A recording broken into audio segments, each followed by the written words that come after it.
Hello, welcome to the stream. Happy Sunday. We are going to be doing some more game dev in Gleam today. I'm super excited. There are a couple things that I did off stream this week, which are, I think, interesting. I had a day off on Tuesday for national holiday, and so I was kind of like eager to do some contributions to Tiramisu, and we're going to do some more today. So the main thing here is I want to talk about that contribution I made, which has already been merged. I'm super excited about it. The author of Tiramisu was really grateful for the contributions and said, "Hey, send more if you've got them." So we're going to do a few of those today. I think one of them I'm certain of. It's one that I think on stream we did manually. I don't recall if I did it on the stream or like after the stream, but we did that one. I'm gonna contribute that back to Tiramisu. We kind of did it on the side as a separate thing, and then. And then we're gonna play with our little demo app. There's lots of things that we can do for in this demo app. But first thing I want to call your attention to is that the Gleam Game Jam starts in like 5 days. I think I'm going to try to participate. We are going to do at least, so that's 1700 Central European time is like, I guess that would be 10 a.m. Central US. I'm not 100% positive on that. It might be more like 8 a.m. Central US. But that's next Saturday.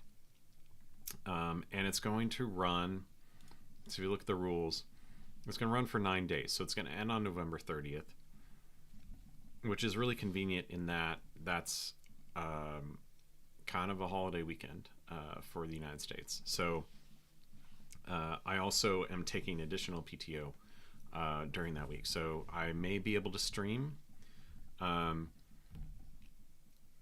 at the very least I'll do some sessions and I'll record them, even if I don't stream them live, and that should be pretty fun. Let's review the rules again for this. So you must use Gleam. Okay. So we can use JavaScript or Erlang FFI. That's pretty typical. There's some things probably that we'll want to do that are in 3.js and some other libraries that aren't part of the API of Tiramisu yet. So we don't know what the theme will be until I think it's Wednesday. So it says your game should interpret and incorporate the revealed theme in a creative way. So we'll need to think about that. And I'm going to participate solo. I don't really have anyone who I know of who would be willing or has the time to participate, or who knows Gleam. So it's going to be me.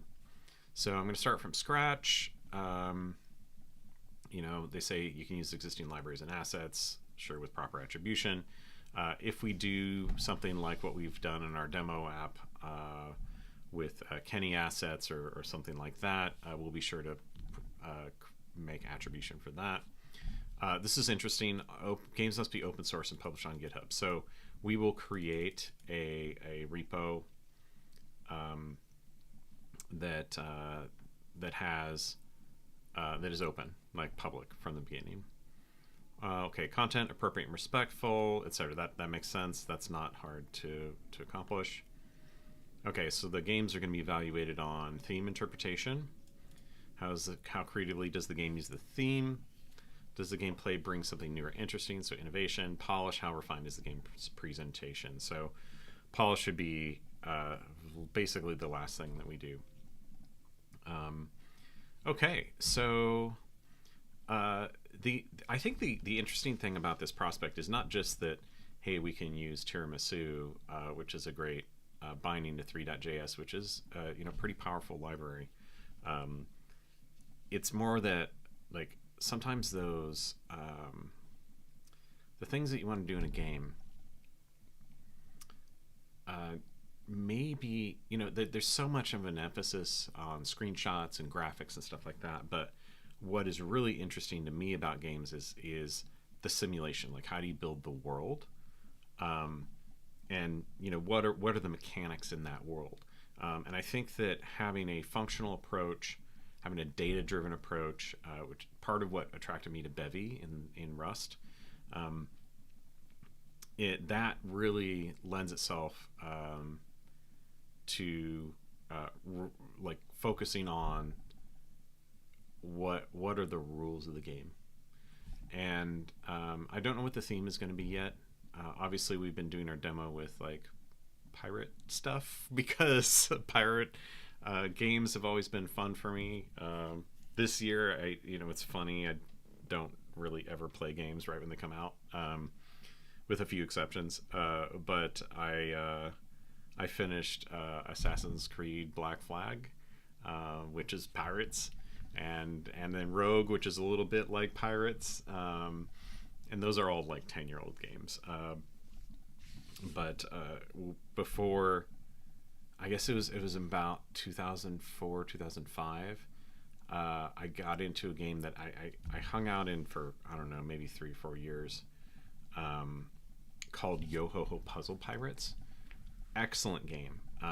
The social aspect was a big part of it, of course, but they're puzzle games, which let you progress in the world, and but you also built up allies. So like, you could take, when you're starting out, you could take like for hire missions, where you'd go onto a ship, and you'd learn how to play some of the puzzles, and you'd get paid based on the take of that voyage. And then as you progress, you get to learn all the puzzles, and you get better at them. You make more money, and you can go on bigger raids, and then eventually you get enough to buy your own ship, and then from there you can run your own missions as the captain, and all of this was like, the better you play the puzzles, so the better your crew, the better you make money, or you gather resources or whatever. And that was and then of course you band together with other captains to make a flag or a crew. I'm sorry, it was a crew, and then a flag was a group of crews, and then eventually you could take control of whole islands. And it was a pretty deep thing, but the core of it, aside from the social aspect, was the puzzles. And I found that game really fun. I played it for a good 3 years, and ended up captain of my crew eventually. We owned the flag that I was part of owned an island, and then I would run resource missions. So we would like sail and like collect resources on a remote island, or sail just to board other ships. It was super fun. Anyway, so I'm big into pirates, and you can see my little pirate flag up here on the wall behind me. So our little demo, which I'm going to go ahead and run again, is it's a pirate ship on the water. So I want to show you what we did this week, and then we'll get to doing a patch. So what I added to Tiramisu this week was displacement maps, and you can see that in the code here. There is this article I found.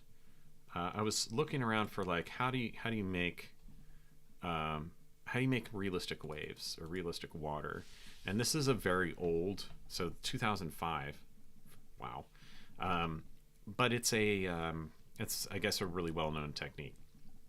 So the idea is that if you're not familiar with 3D rendering, the typical pattern, this is not always the case, but like the most basic pattern for 3D rendering is that you have 2 shader programs. So a shader program is a program in a language that gets compiled to a bytecode that the GPU can understand. um, and that gets executed directly on the hardware. And there are two main types of shader programs in traditional graphics programming. I say traditional because there are new ones which we may not be able to make use of with Tiramisu or with 3.js. It just kind of depends on what your browser is capable of, what its graphics bindings are. But okay, so the two types of shaders are vertex shaders and fragment shaders. So vertex shader does things that are specific to a point in a mesh on an object that you have defined. So when you send the geometry to the graphics card, you're sending it a list of vertexes. These are points in 3D space, and then your vertex shader is responsible for interpreting how that point in 3D space maps to something on the screen. So this is where the shader will look at the geometry and transform it using some linear algebra operations into potentially a point on the screen, where so it's taking the camera geometry, like where is the camera, what is it pointed at, how wide is its field of view, etc., and then transforming that vertex into a spot that is basically a pixel. Not exactly. That's not exactly what happens, but that's the essence of what a vertex shader does. It does the transformations that let the graphics card know that when I look at this pixel, this is the point that I need to render. And then, so, but you know that your vertex, not every point in space in your world is going to have a vertex. So the graphics card is really clever, and what it does is it interpolates. So when you connect two vertices together, multiple, you need at least 3, right, to make a polygon, the graphics card interpolates that line between the vertexes. Okay. So a vertex shader, what do you do in a vertex shader? You transform vertices. So you're transforming for the screen, but this technique that we're looking at here is about deforming the original geometry. So so let me talk about the other shader second, or the other shader first, before we go into what this actually does.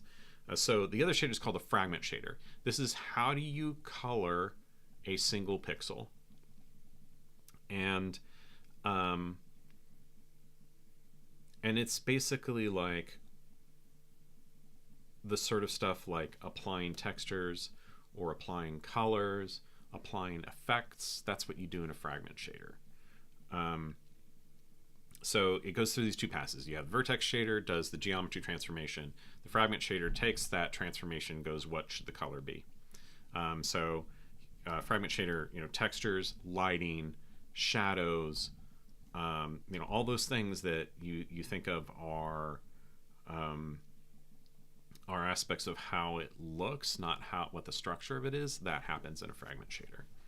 Okay, so a very typical thing that you would do in a fragment shader is you would sample a texture. So when I say sample a texture, you can consider a texture to be, it's usually square, it doesn't always have to be. But what you do is you're going and you're saying, I have this point on the geometry, and I want to map its color to something that's in this image, basically. And that's how you get things like you go to like you can take an image and like wrap it around some geometry. The fragment shader is responsible for that, and it decides based on some calculations that you've defined, or some things that are inherent to the vertex. This is how you colorize 3D models in a 3D modeling program is that it will say at this point in the geometry, I'm going to sample from this point in the texture. Okay. And then things between those points are interpolated.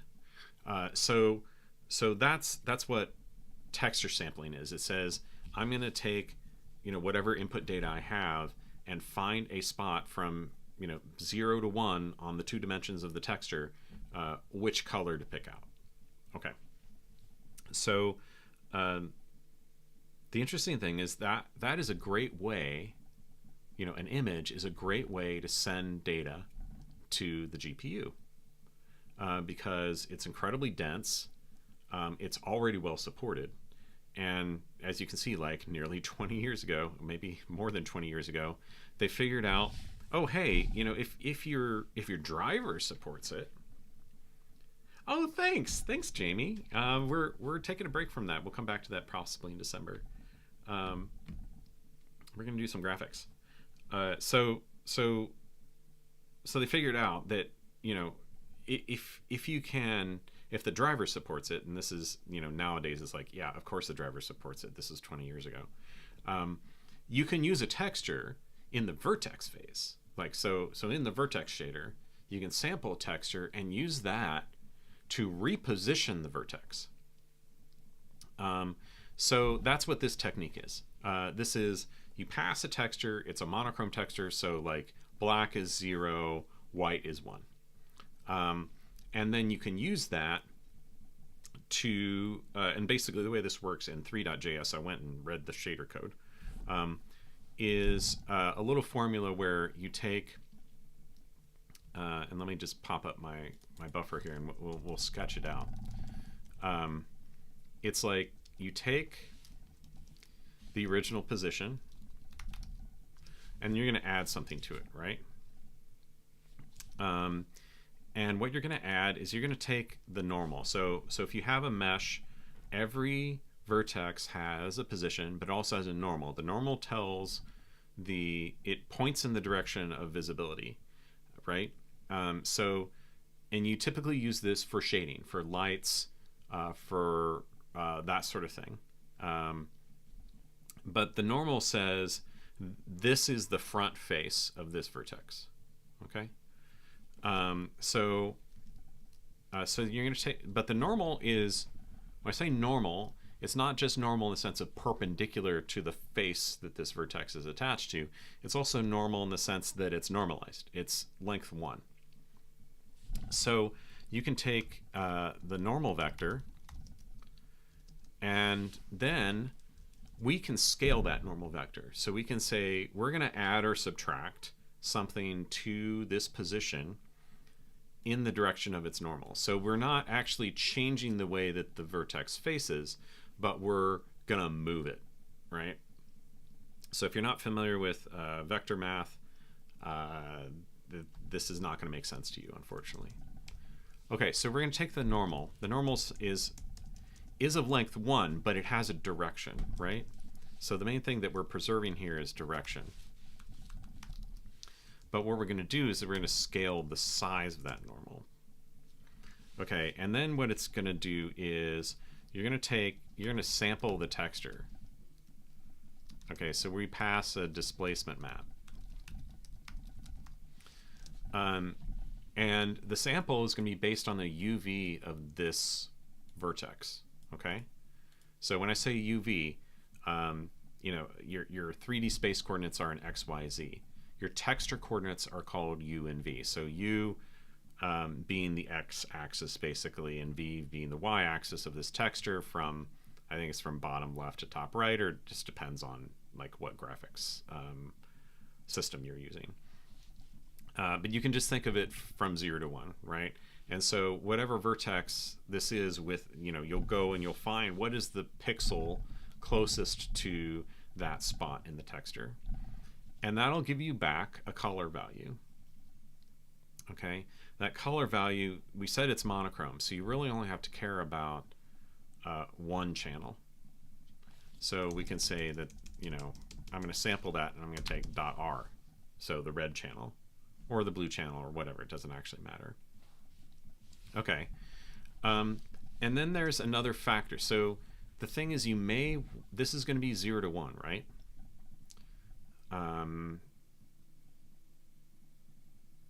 I say this is going to be 0 to 1, right? You'd be thinking, oh no, this is 0 to 255. Well, once these textures are in the GPU, they're treated as floats. Okay? So this is not going to be 0 to 255. This is going to be 0 to 1 on that R channel. Okay. So now we have, well, here's how much that texture is saying we should move. Okay? You're going to multiply that by the displacement scale. Okay, so this lets you have more of an effect or less of an effect. And then the final bit is, and I need to make sure that this is clearly parenthesized. The final bit is you're going to add the displacement bias. So why do you have this factor? What you want to do is make sure that you have the possibility of either, well, so first of all, displacing in either direction. So of course you can change the scale. If it's negative, then it's going to subtract right from the position along the normal, so it's going to negate the normal and like move it backwards. If it's positive, it's going to move it upward for any value greater than 0. But what if you want it to do both, right? You want it to go, you know, up or down, or like maybe a little bit down and a lot up, or the inverse. Well, you have this bias factor, which you can say, so all the way up to here, up to the point of the scale, this is all between 0 and 1. You're sampling the map, you're multiplying by the normal. It's all the size of that disposition, or that repositioning is going to be between 0 and 1. Then you scale it.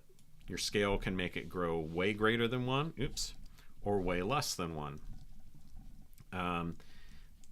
But then you can offset it. So for the case of our water texture, or our water material, what I want to do is do something like, you know, give it some waves, right? But we want those waves to go down too. Like we don't always want it to be above the level of the plane. We want it to go below too. So that's what this displacement is doing. Okay, hopefully that's enough of an explanation. This is a really fun article. They go into a lot more detail. I'm using their height map for water displacement. They talk a lot about the math there. Just know that we're only using one displacement texture. They use different height maps for different spaces and time scales. So no, theirs has to do, like, it factors in time there. So there's a lot going on that we don't have in our thing, but look how G-force 6 or Quadro, that's how old this technique is. So, and they're saying, you know, you sample radially, and then they apply multiple displacement maps to get a really a realistic effect. And I was trying to find where in here that they get basically the same thing. So here, you know, you're taking X, which, you know, you can use R instead of X, but basically this is the sampling.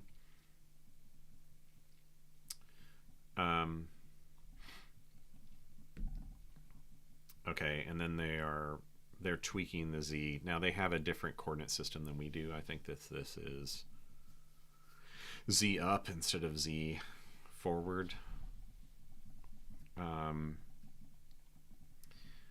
There's a lot of stuff about improving the textures by, you know, filtering them in particular ways. This is a lot about optimization for sure. There's this interesting part about the back sides of waves, which we could maybe apply some ambient occlusion by potentially shifting our displacement map a bit. I'm not sure exactly how we would do that.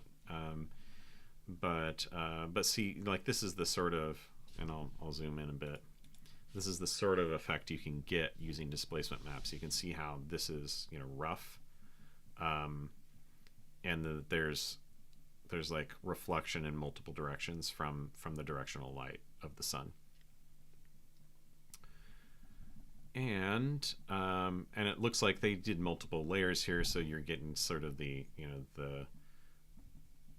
the texture of the sea floor slightly showing through.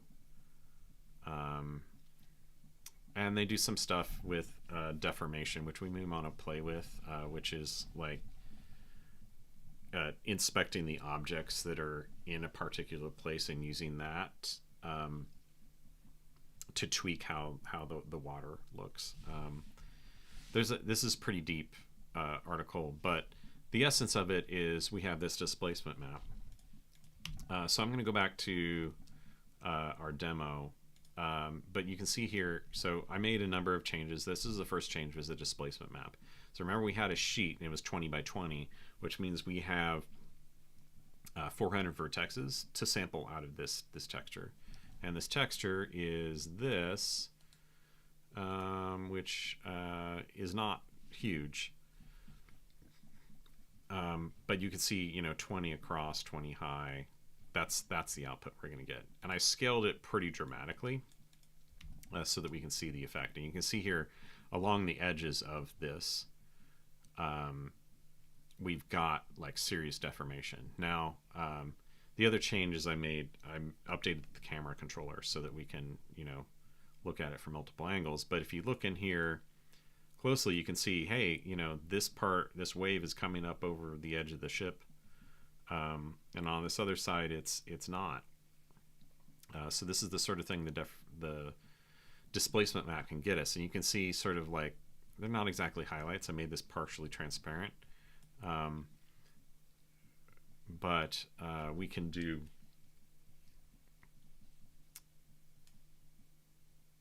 What am I trying to say? We can get sort of some effects of waves visible when we are panning around. So I made this 90% opaque so that you can see, and my mouse wheel control doesn't work yet, but you can see the ship through the waves, but you can see that the wave is clearly coming up above. So that's a displacement map. That's what we added on Tuesday. Okay, so what I want to do, first thing I want to do is, aside from play around with this incessantly, maybe we can get the zoom working with mouse wheel, but I don't know, it's not working. I'm going to, yes, I do have this. So when I added this on Tuesday,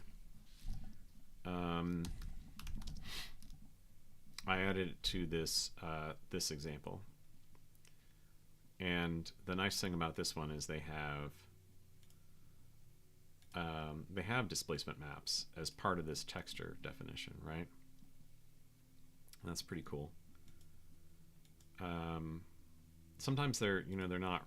Oh, that's super interesting, the snow. But if we look at this example,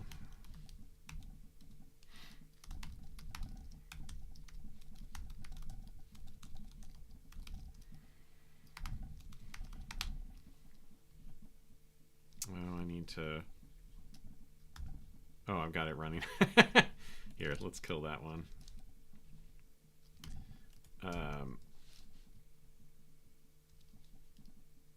Okay, so if we run this example, sorry, it doesn't look at the right thing, and wow, that is skewed.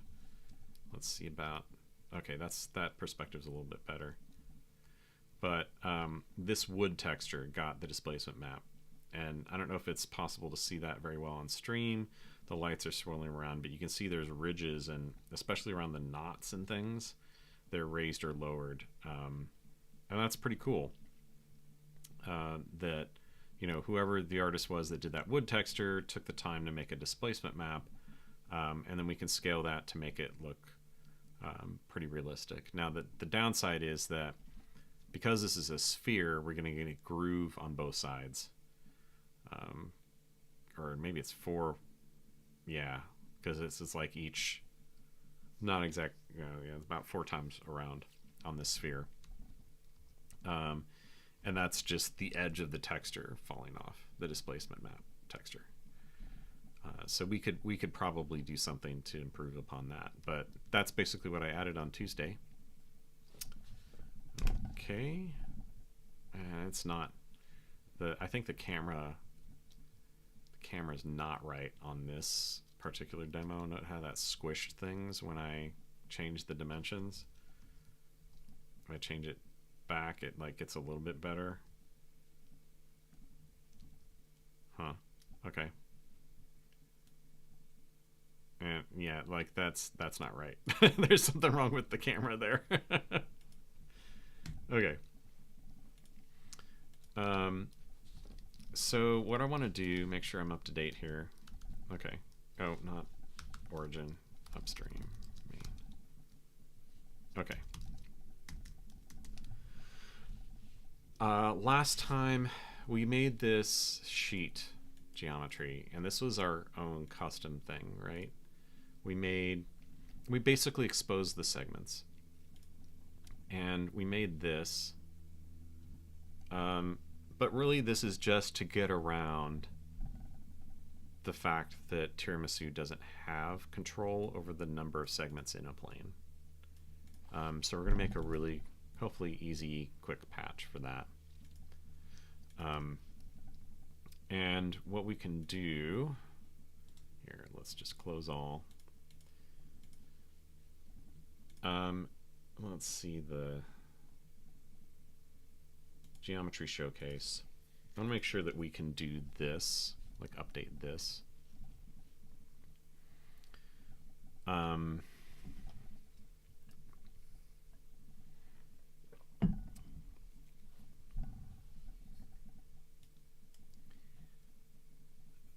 Unfortunately, there's no way to do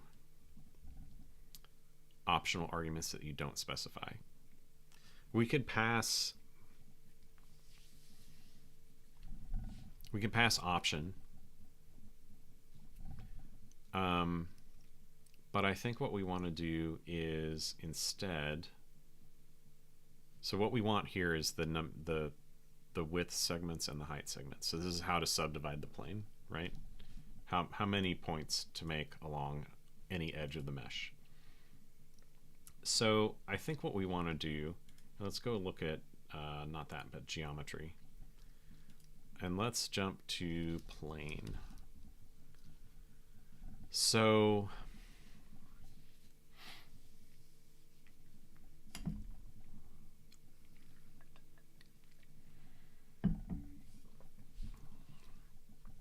I think what I want to do here is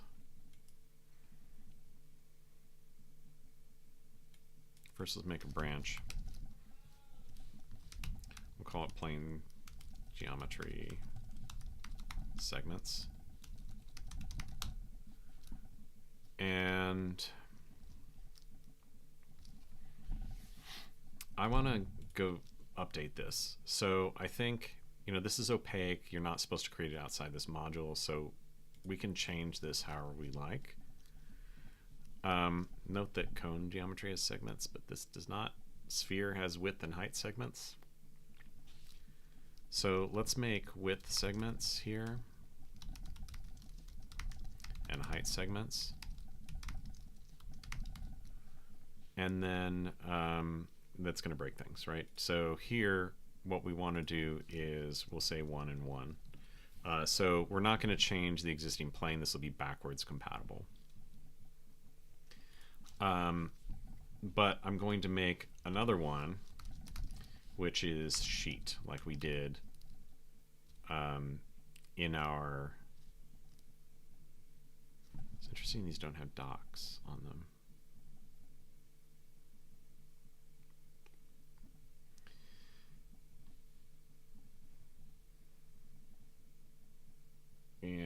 Okay. So sheet is going to return a result geometry error like we did before. And interestingly, I think that in a second we'll do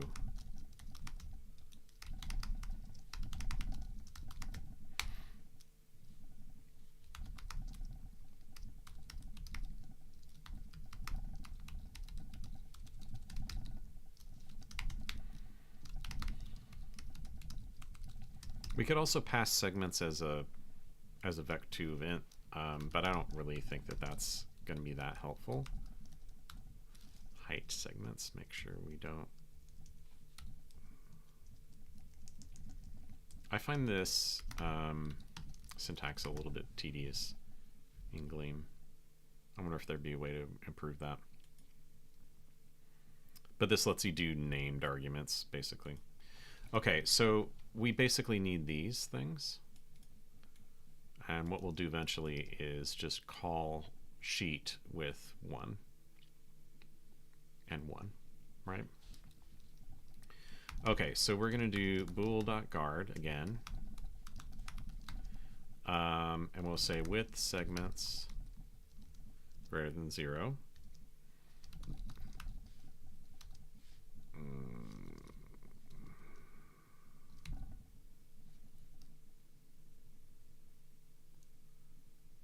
I think that we need, it's not negative segment count. It's like you need at least 1. Let's first of all comment this out, because I want to find, where's the geometry error? Negative segment count.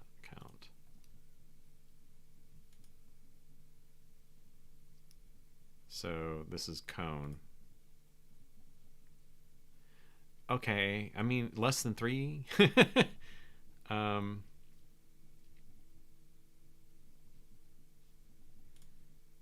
Oh, and I have bool.guard wrong. I have it backwards.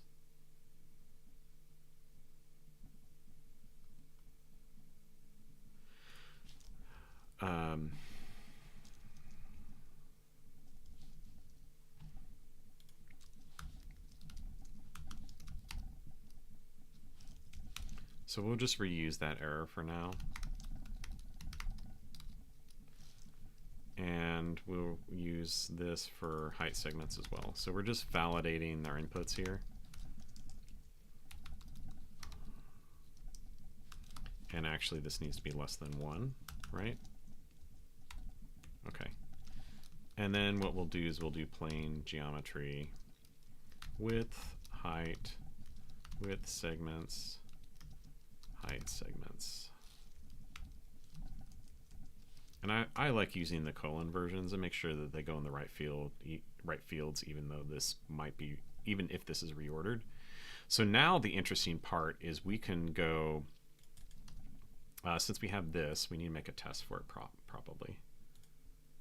Yeah, there's geometry test. Okay, so here's plain valid test, plain invalid height test. Okay, so we're going to say sheet valid test. We'll say let assert. Okay. Geometry.sheet. Did we not? Oh, we didn't build it yet. Okay. Width 1. Maybe I did width 10 in the other example. Height 5, width segments 1, height segments 1. So that's the basic one. And then we're going to do invalid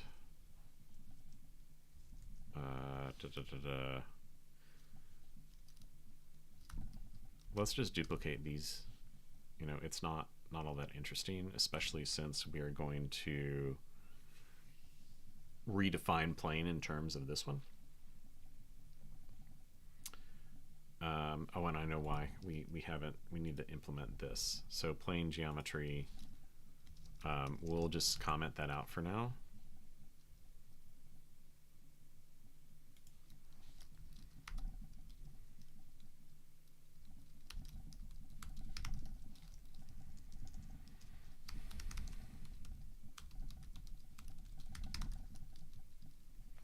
Okay.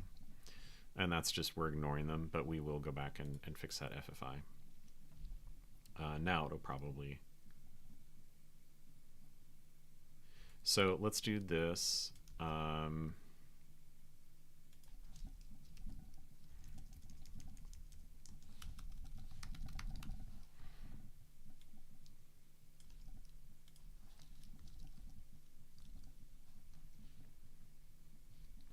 and it's going to reformat.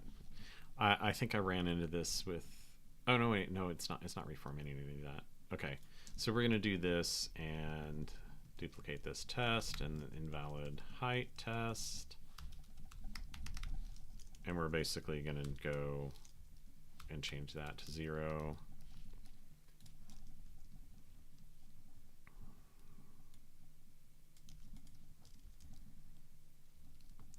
And we'll make invalid height segments or width segments test.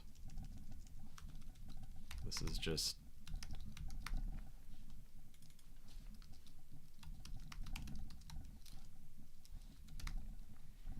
what did we use? Negative. Shoot.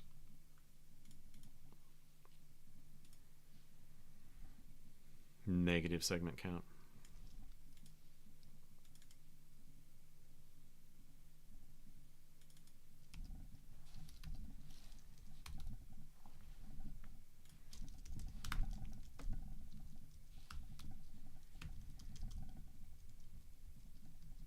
And then we can duplicate this for the width segments, or for the height segments rather.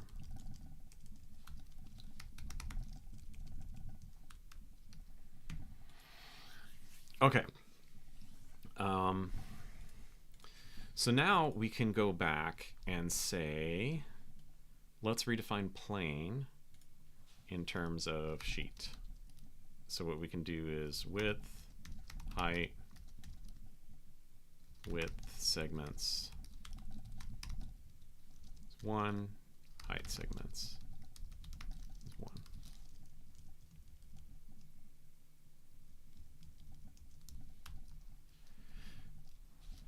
All right, and let's run test. Okay.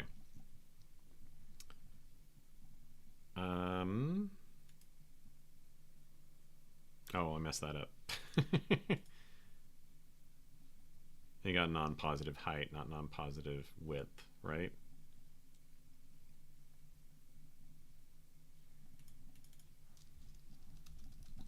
Hey, it's nice to have tests to check your copy pasta.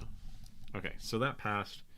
Now what we need to do is go down here and update this. So let's go to this definition. So I don't think I'm going to rename it, but I'm going to say H segments. Well, it's going to be W segments, int, and H segments, int.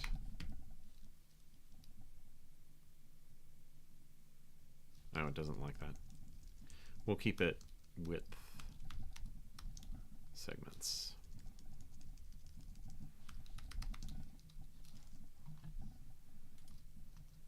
Okay, so we'll have to change this FFI to basically what we did in the other example. But now we have an error up here, which is we need to actually pass these.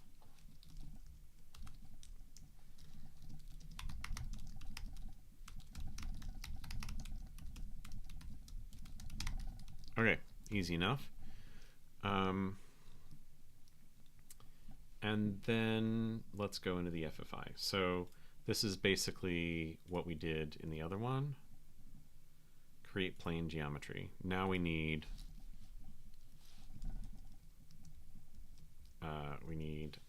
width segments.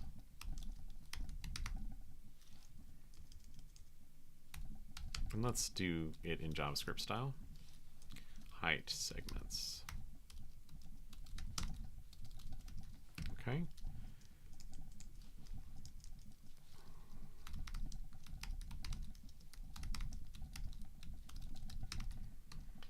And I want to make sure, we're going to have to be really careful with the patches here. The author doesn't use a formatter, and as you can see, it's like reformatting all this business, and I had to deal with that on Tuesday. Maybe we'll make a separate patch that'll be set up prettier and enforce it. That might be mean. Okay, so what did we do over here?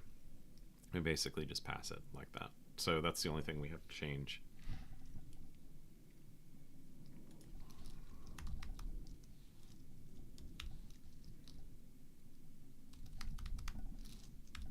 Okay.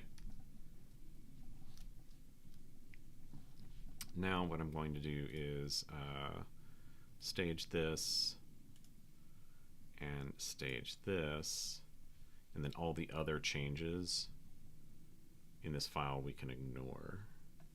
So I remember how to do that. Source 3. Okay, so the stage stuff stayed. The other stuff got tossed away, which is what we wanted. Okay, let's go to the Git view and really quickly check our changes. So this is staged. Looks good.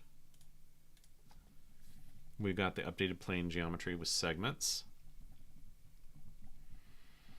We've got this new sheet function, which takes the number of segments. And we could name this like plane 2 or plane with segments or something like that. I don't know how folks feel about that. I like the idea of sheet because then you can think of it like a piece of paper or a piece of fabric. It might be a bit misleading because we're still using this plane geometry underneath. So I don't know how I feel about that. Okay, and then down here where we are creating the geometry, we create plane geometry from that variant, and we have our FFI for it. Let's go forth with that. We have our tests. And I think we're good to go. So we're going to add sheet geometry with segment count and redefine plane in terms of sheet, one segment each dimension.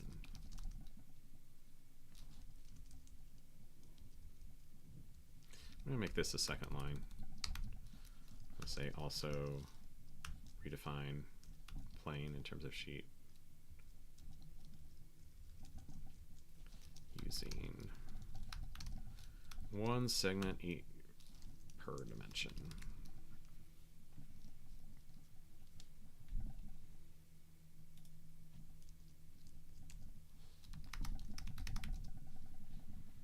Okay, I don't know if they have any standards. Woo! That was unexpected. I don't know if they have any standards for the commit names. Like, I don't know, this is my day job.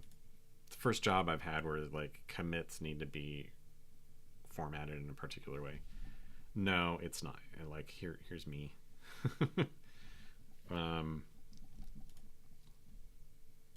Let's go ahead and do that. Okay. And I'm going to push to my branch and we'll create a PR.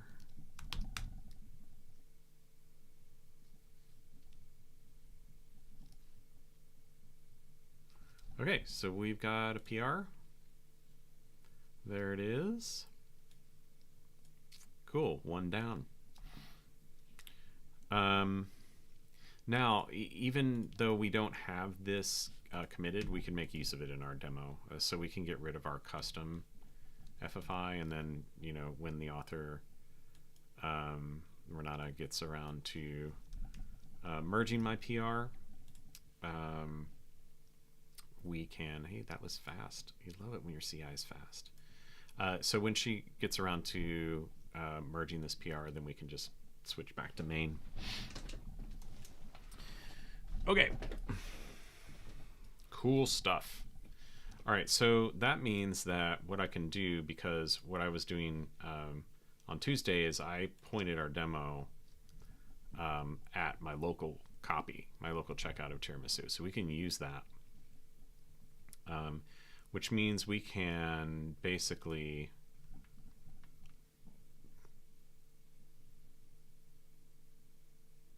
switch this out for a Tiramisu geometry, right? And then we can ditch this. I don't think there was anything special in here. I think we were going to do something else, but no. All right, well, let's delete that and delete that because we don't need it anymore.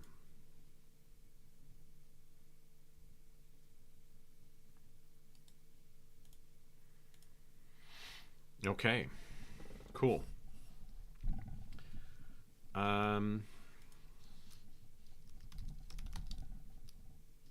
Okay, I'm gonna go ahead and put the, I think I had them commented out. Let's put the axes back in, then won't complain about that. Okay, it builds.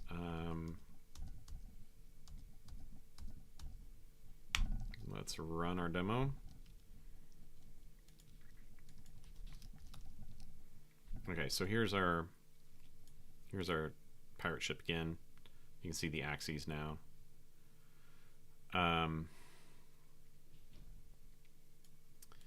What I would like to do, I'd like to continue to improve this camera controller. And I'd like to factor it out. So let's make a new file in here and say camera.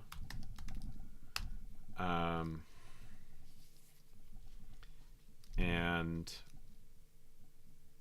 what I want to do here is make, so I made this, it's funny, you can tell my understanding of polar coordinates comes from astronomy. In astronomy, the way that you find a star is if you know the local sidereal time. So that's like basically what is the rotation of the celestial sphere in comparison to your local position. You know your latitude. You can basically use the right ascension and declination of a star to find it in the sky. That's why this is the way it is. We're gonna rename it. But what I want to do is so we'll move this into a camera controller, I think. Because if you look at the things that are going on here, we have polar coordinates. There's some stuff in here about clamping. So this is making sure that the polar, that's probably not, maybe it's like, we should call it normalize or something. But basically we need to make sure the right ascension is between 0 and 2 pi. So we modulo it, and then if it's still negative after the modulo, so here we're scaling it to, not scaling it, but we're wrapping it inside 2 pi. If it's still negative, then we add 2 pi to it, so we basically move it into the positive direction. And otherwise we just keep it. And the declination is like, we need to be between negative pi over 2 and positive pi over 2. So you're either you're at the bottom looking up at negative 90 degrees, or you're at the top looking at 90 degrees. Okay, and then the distance is just like, negative doesn't make sense. So we're gonna, clamp it at minimum 0, right? Okay. And then the polar to XYZ is a very simple computation. We have to adjust it for our coordinate system, but it's basically, you know, you take the distance, and the right ascension is like starting at 0 on the x-axis basically, and it's not 0 on the x-axis. It's 0 in the angle is 1 on the x-axis and 0 on the z. So we use cosine of that angle for the x, and then that is scaled based on the angle, right? So the angle of the declination. So like, what's the altitude that you're looking at, or what's the altitude of your camera? So we're going opposite direction. So we use cosine on that because if the declination is 0, we're also at, you know, the horizontal plane, full distance from the origin. Okay. And then the y, since the y is vertical, it only cares about the declination. The right ascension doesn't change the y. And when the declination is 0, the y is 0. So we use the sine function there.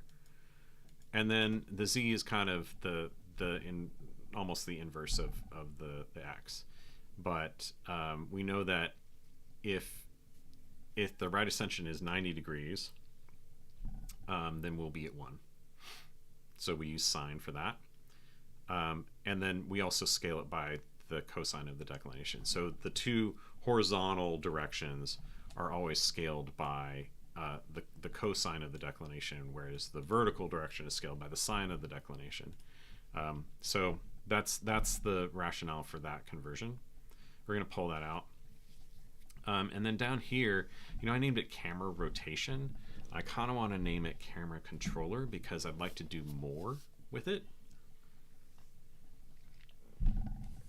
So, and then, oh, and I like made some defaults here, where I said,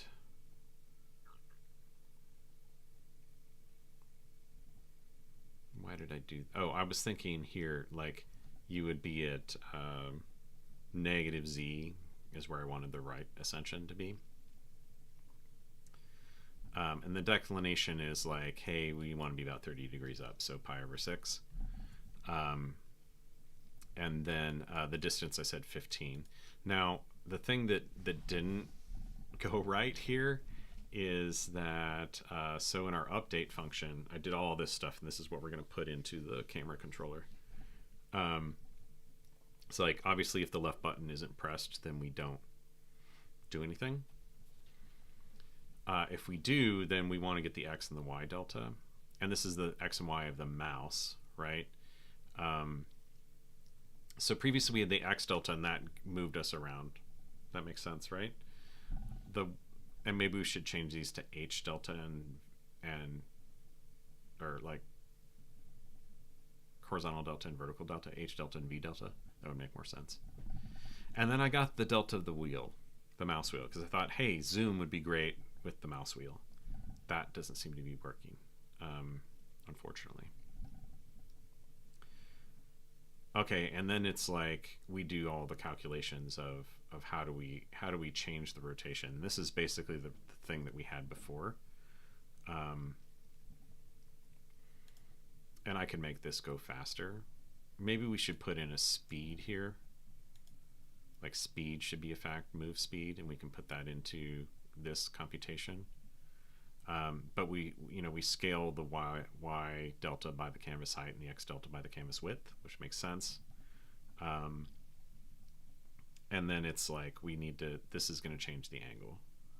And I think the other aspect here is, like, I was thinking, if we move from the center of the screen all the way to the left, I'd like it to rotate half of the rotation, right? And all the way to the right, rotate half of the rotation that direction. So you get a full rotation if you're at either edge of the screen, and that's why this is 2 pi.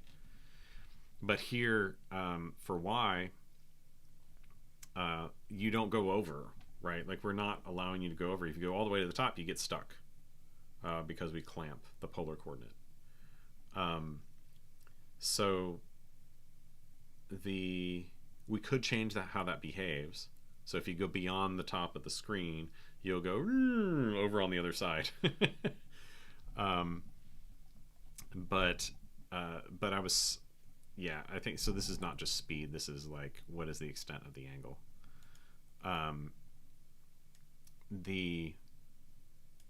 So I was thinking, well, that distance, that's only pi radians from bottom to top.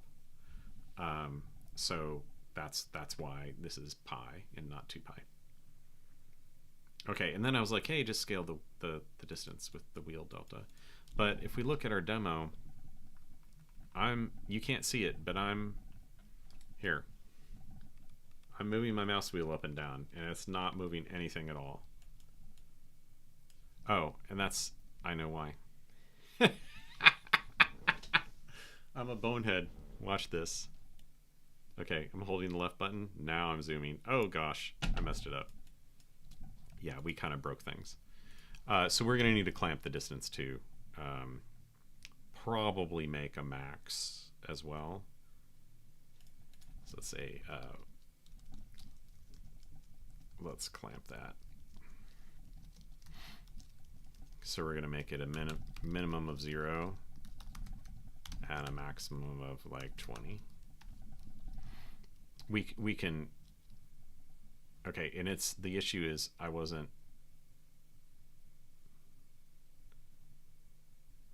need to handle wheel events, and that is way too fast on the zoom. I need to handle wheel events separately from the left click, because I have to hold the left button down in order to zoom. That was my mistake.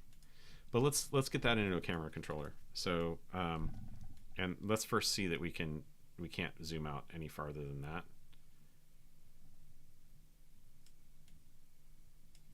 And now it's broken. Okay.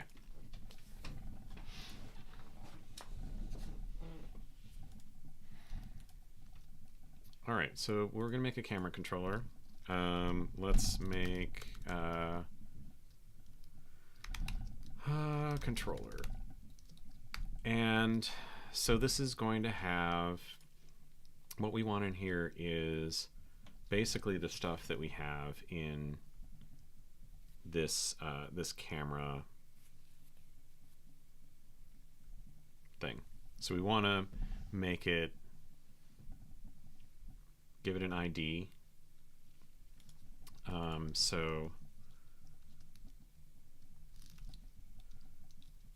So we're gonna have an ID. This is controller. ID is of type A. And let's split this right so we can do this at the same time.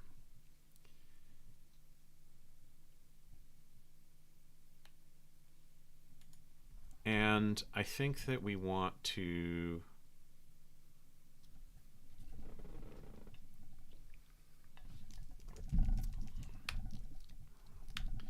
we're going to have a target, which is going to be a vec3 of floats.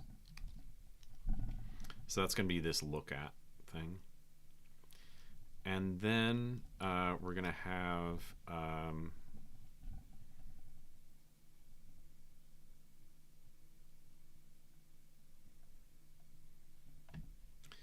I don't think that we need to do this bit, but maybe we do.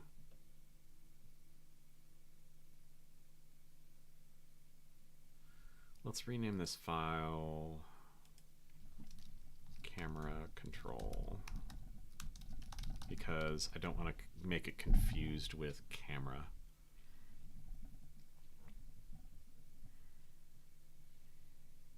Now we could just put the controller bits in here and not care about the ID.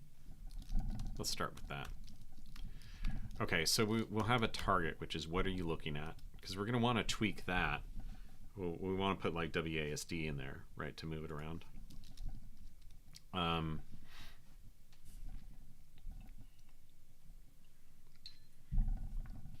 we're going to do something like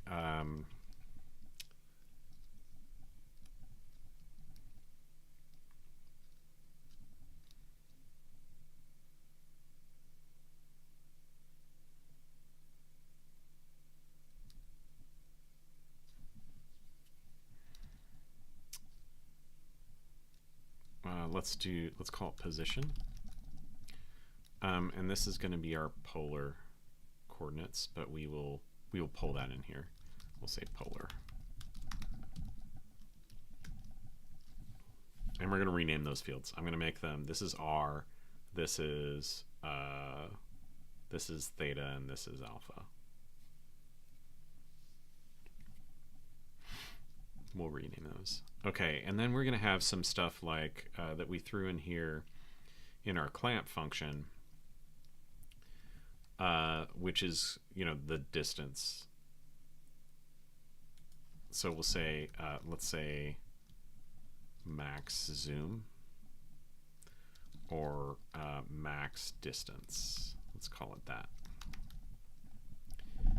And then here, we don't need this.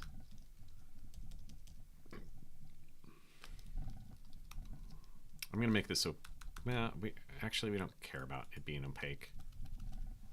This is just our demo, right? So let's copy this over and redo this. So we're going to call this polar. And this is going to be polar. I'm going to reorder things. So this is going to be R float. This is going to be theta. And the declination is going to be alpha.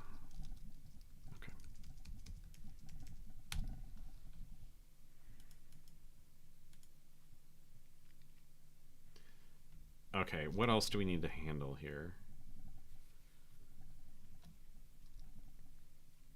So we're definitely going to need an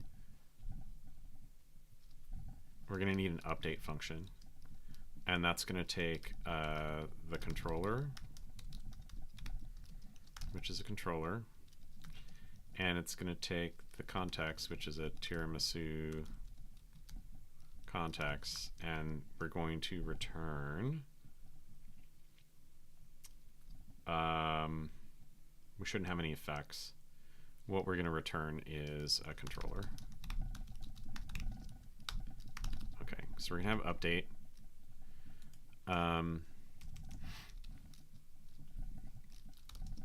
We're going to make let's make a new controller.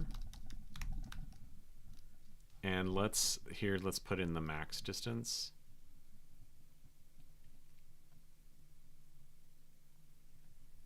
So like whatever we did in init here. And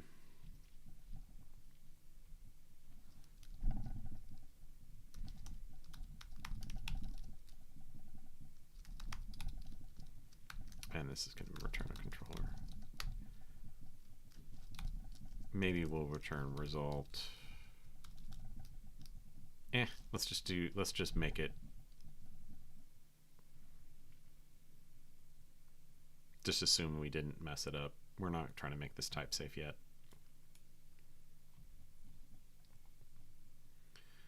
Okay, so we're going to make a controller. And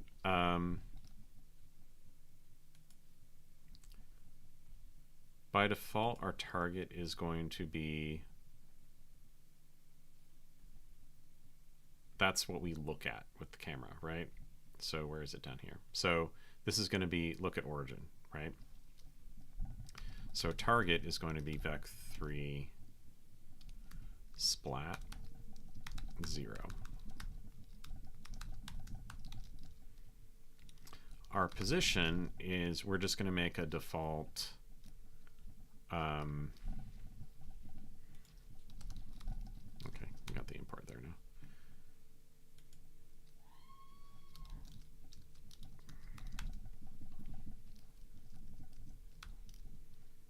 Let's just make a basic one here. So R is going to be, I think we started at like 10, maybe it was 15. We'll start with 10. The theta, let's just start with 0, and the alpha is going to be, we need to import maths here, Gleam community maths, as I'm going to be an American and rename it to math. So we're going to do math.pi divided by 6, right? And then max distance. Just vec3.splat. Like, there we go. Okay, so that's our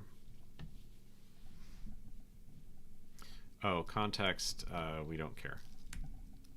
Don't care what that type is. Okay, so there's our new controller. So we'll need to do the update, and then the other things that we'll need to do is get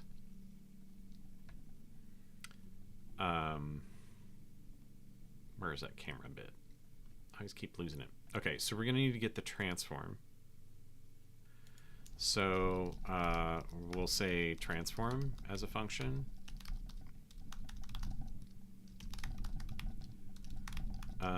And that's going to be transform dot here. Import tiramisu transform.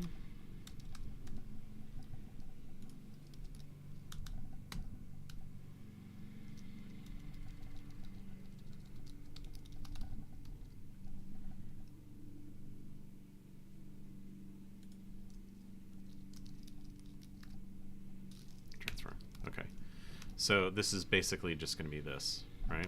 Transform.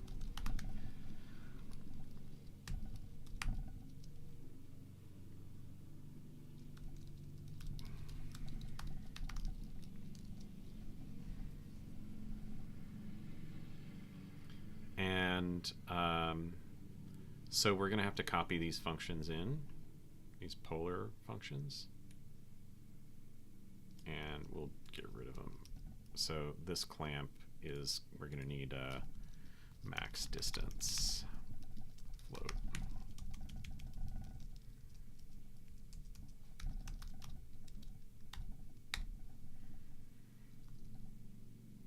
What do we do? Import Gleam float.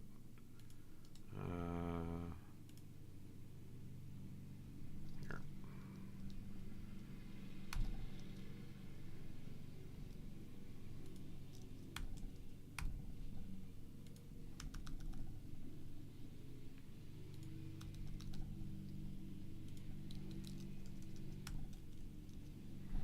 Okay, and then I need to rename these fields, so we didn't do that before.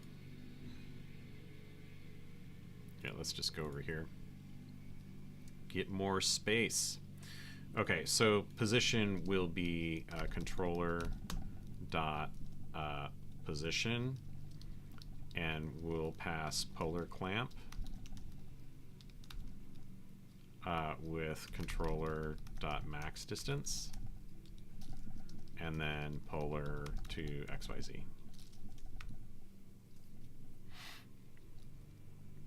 So that's get the transform function. So we basically pulled that stuff from our view function in the root up into here. And let's see here, polar clamp. Okay, so declination we turned into alpha. Right ascension we turned into theta. We need to import Gleam result. And I'm gonna distance is R, and this is, let's do R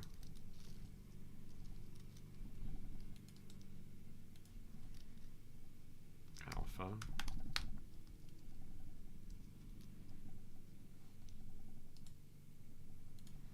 beta.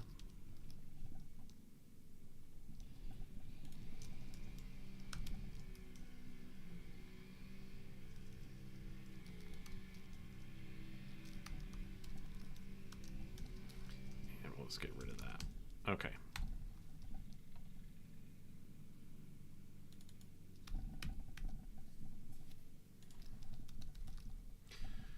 Isn't that fun? Okay, so let's just go ahead and edit all this. That's R. Right ascension is alpha. Declination is, no, I got that wrong. Right right ascension is theta, alpha, alpha, theta, alpha. Okay. So here's the thing. We're not going to clamp on that one.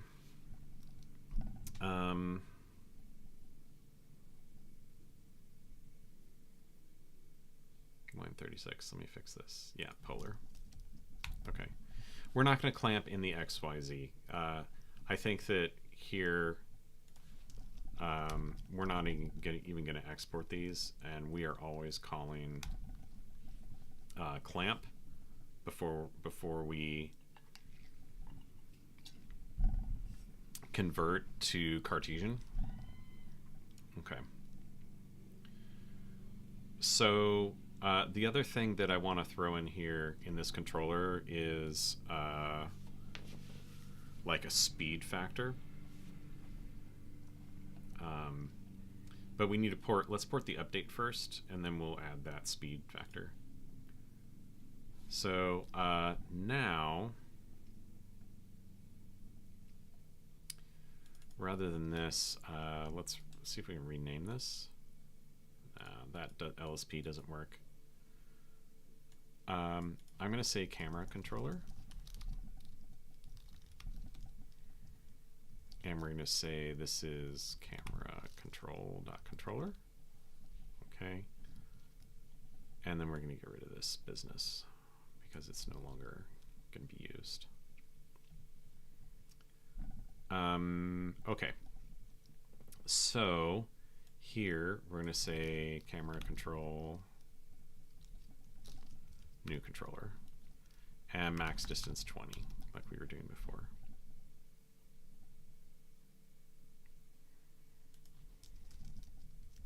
And that is renamed to controller. Okay.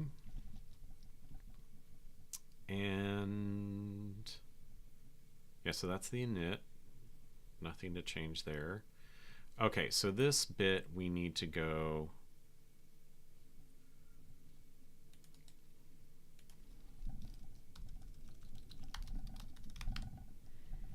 and we're going to say camera controller. Okay. And this is, we're going to throw this bit into camera control dot update model dot camera controller and context. Okay. And then down here we're going to have a bunch of broken stuff. So let's do, this is going to be, the transform is going to be camera control transform model dot, why are you still saying rotation? Boo.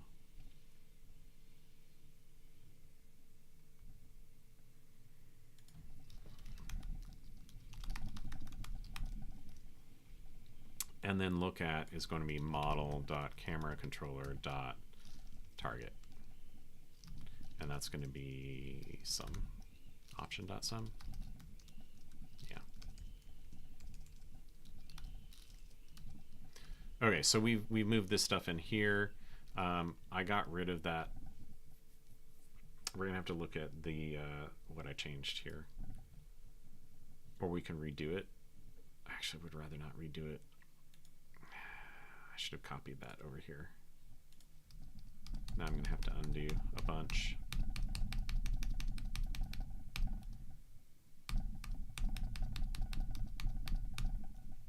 Okay, let's copy this over to here and put it in comments,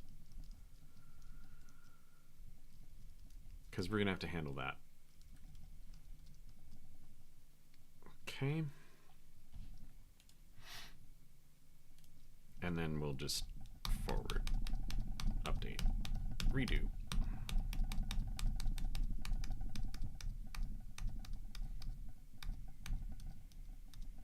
Okay. So now save that. Okay, so now we need to do this. So I think that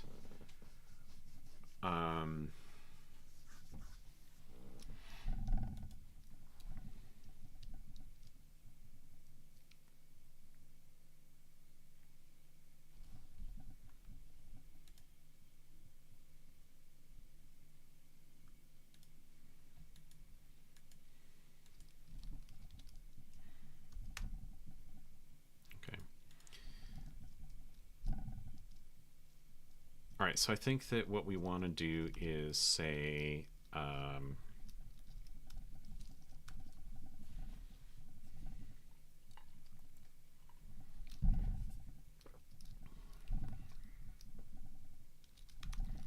going to say let distance, or not distance, we're going to say let r equals controller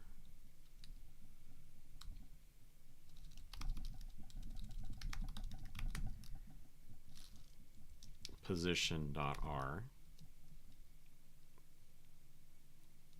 plus input dot mouse wheel delta.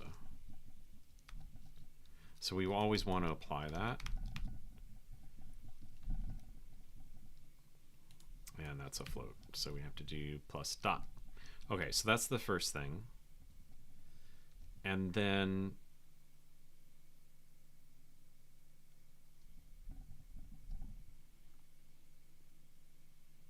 we'll probably want to scale on this. We'll have some tweaks from the outside in a minute. Like, you know, wheel factor, we can make it smaller or larger depending on what we want. And then the other thing is the speed for the rotation. Excuse me. Okay, and then we can do, so that's what our new R will be.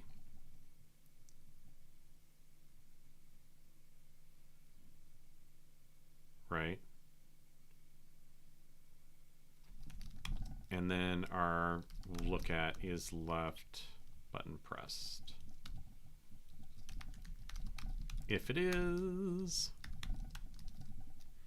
So if it is not, then we just update the wheel. Okay. So what we're going to do is return controller. Its polar is going to be controller dot, not polar, it's position.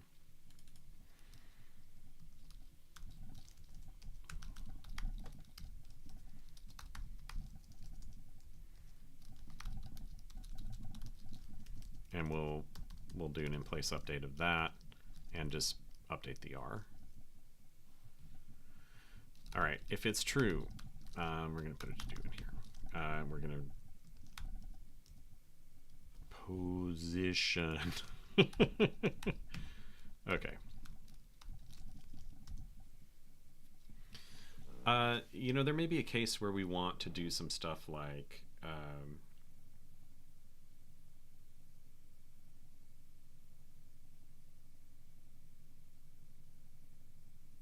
have this be kind of sequential. Like, hey, is the left button pressed? Then we're going to adjust based on the wheel, or based on the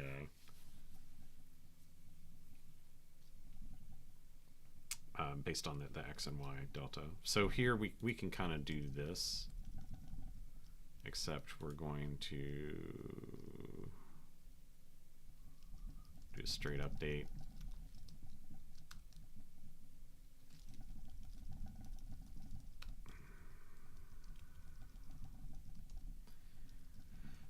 All right, so we're gonna get the X and Y delta. Let's call this H delta and V delta. That makes me feel better.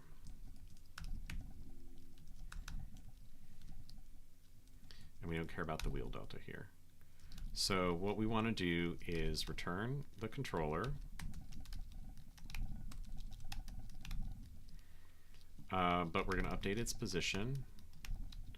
And we're going to completely replace the polar, so we don't need to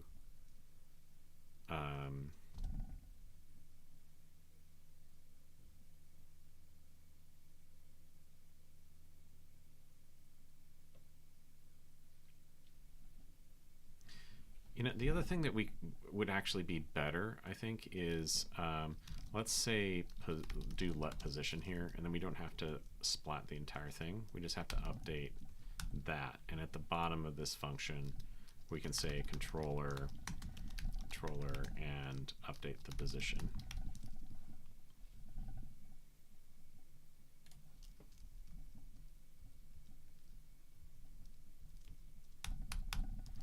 Okay. That makes it feel a little better. Breaking apart concerns. And then if we want to update the target, which is what we'll do with our WASD eventually, then we'll have a new block which is like let target equals this, and we'll look at the inputs that we care about. Okay. So the R is going to be the updated R. We already know that. The theta, which was the right ascension in this one, is going to be controller.position.theta plus, here's our 2 pi h delta maths.pi divided by context.canvas width. Okay. Oops. Oh, and it's math. So I'm going to mess myself up now. Okay, and then the alpha is going to be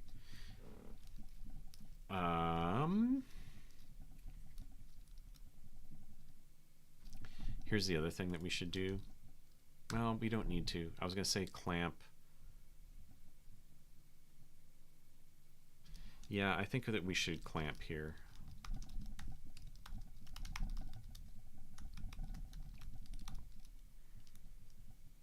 So let's actually put that outside.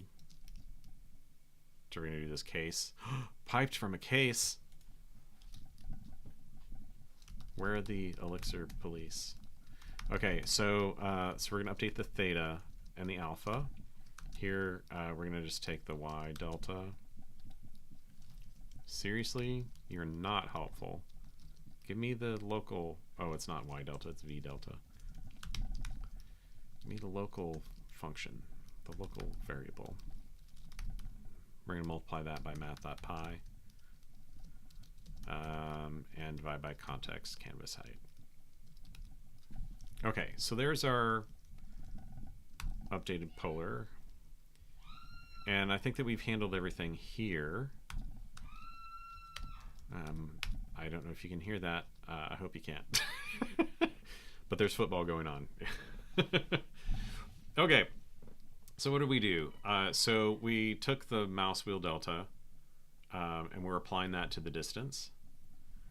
And that'll feed into our position calculation. We're only going to do rotation up and down of the perspective based on if the left button is pressed. So maybe that's not the best thing. For purposes of our demo, it's fine. Okay.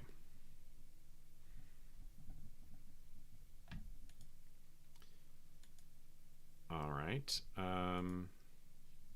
No, we don't have that for F. We don't care. Okay, demo. Let's see what we need to fix.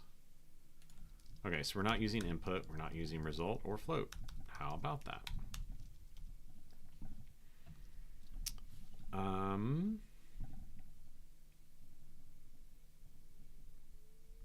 Let's look at our update function. So here we're just calling the camera control update. So that's like take your inputs. Now, one thing that we could do or maybe should do at some point is keybinds, and that would go into this controller as well. Like, what do you do when you get this key, that sort of thing, and mapping that back onto like an action.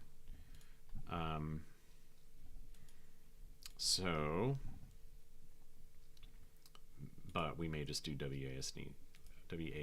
Let's see if our thing is broken. Okay, so now we've got some problems. Here, let's refresh. Okay, so that is funky on the capture, screen capture. So we got some problems. Let's look at what's going on in our camera control. So our target is 0.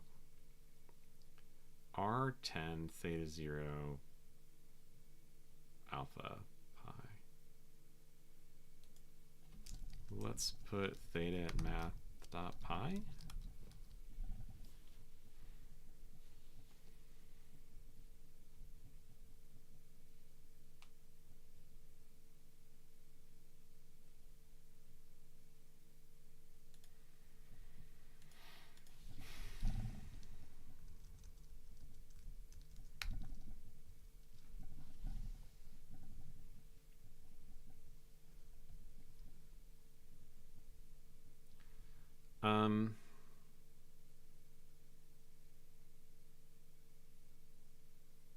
Oh, you know what I did wrong here? This is alpha and this is theta. I renamed those incorrectly. I think I want to redo this as well.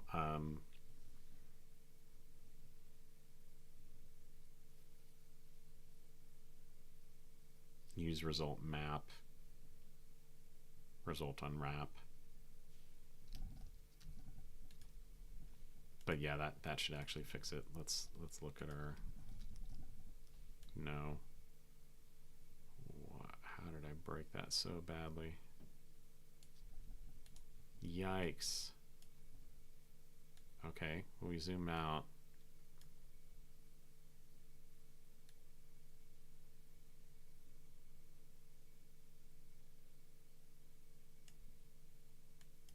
Oh, that's interesting. It's not actually using the delta there. So we got something. But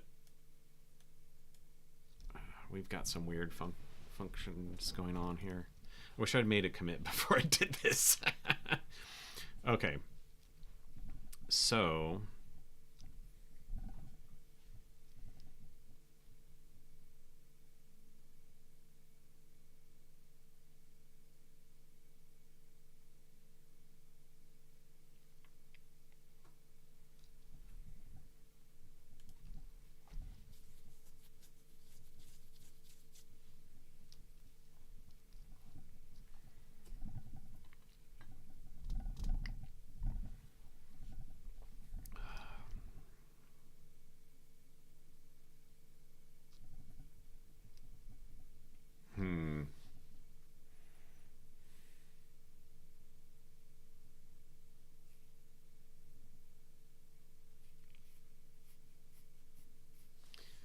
it could be our clamping.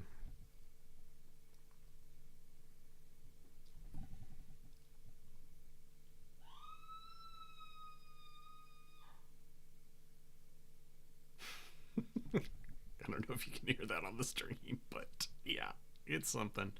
Okay, so the transform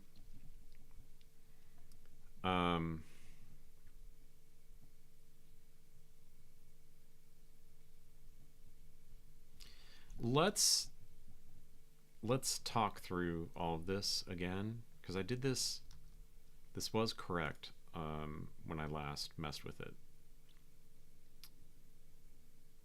What I wanted to get to today, other than pulling out the camera controller, was to get some things on the UI that we could tweak some of these values that are just magic values right now.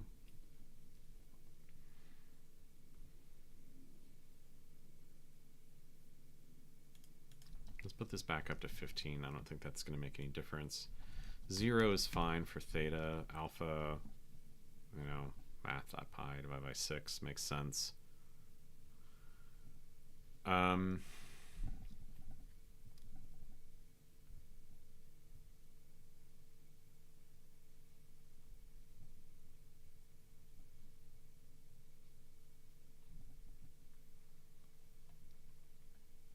As long as we're always clamping before we do XYZ,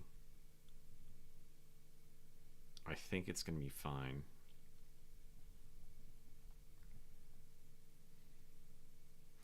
Okay, so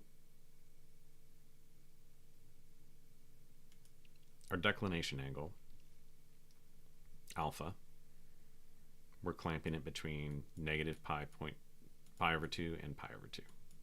Okay. Theta, which is our right ascension,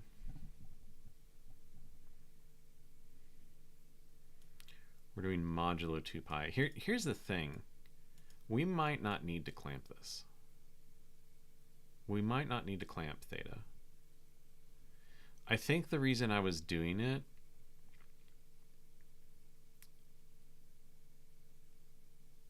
let's try not clamping theta and just clamp R and alpha. I don't know that that's going to make a difference. No, we don't need that. But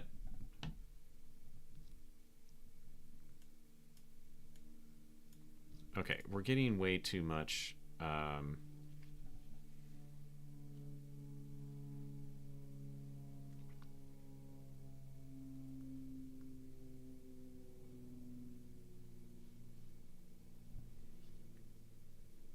Like, it feels like the effect is way too fast, and I don't know why that's so fast now.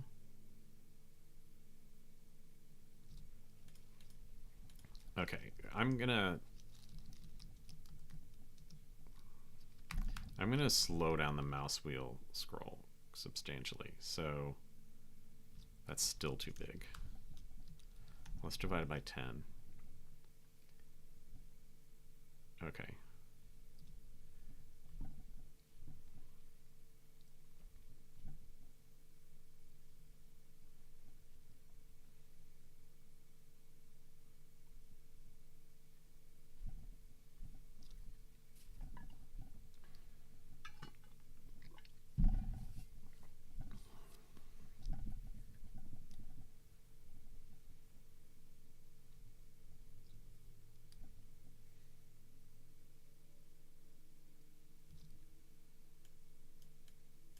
See, the thing is, I'm not even moving the mouse when I'm clicking.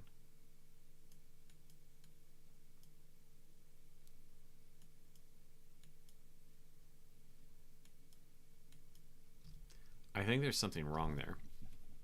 Like,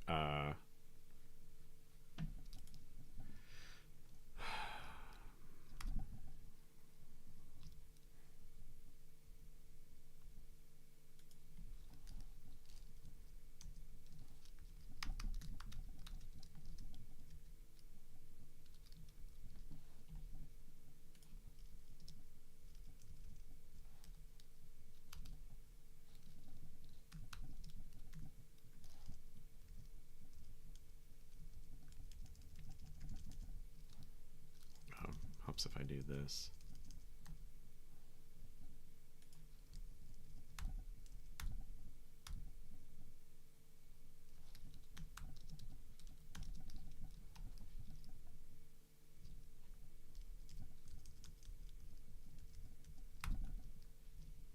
Okay, my rotation is actually going the... No, it's not. It's going the correct direction. It's just that it's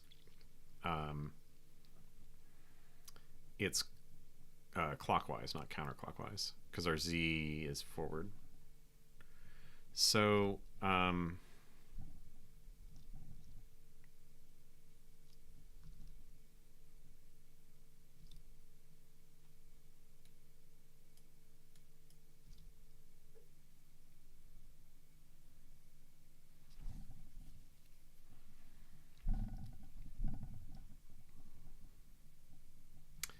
there's something wrong with this mouse delta. Let's dig in the FFI here, see what we can get to. All right.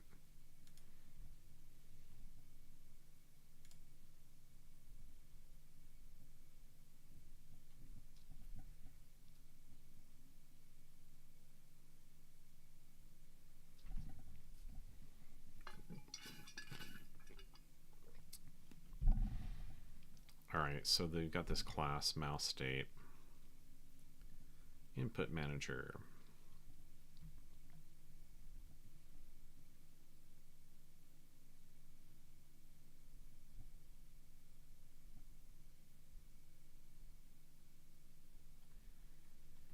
don't think that this has changed since our last bit. So mouse moved.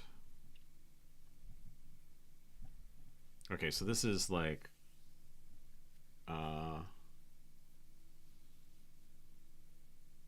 okay, this is the like pointer lock. We're not using pointer lock.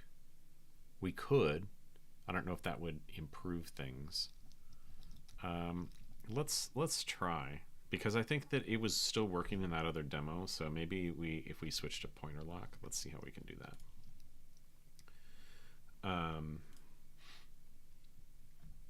Let's see, input.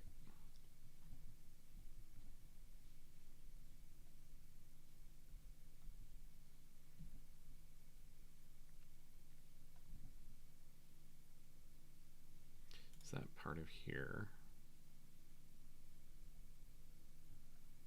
I'm going to search pointer, request pointer lock. Okay.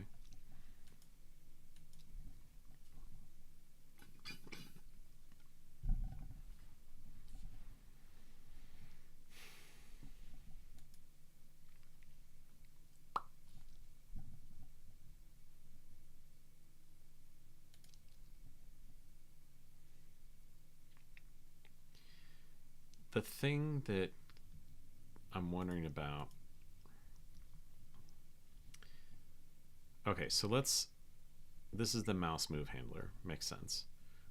If we're not, forget pointer locked for that for a moment.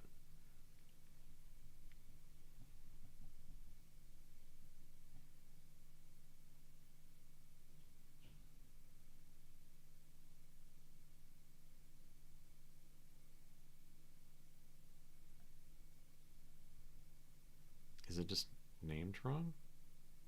No.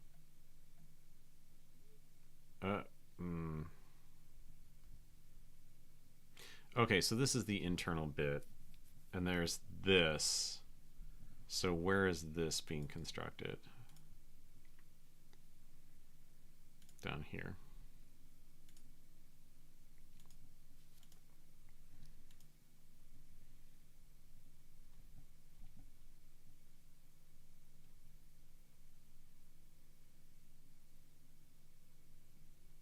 Okay.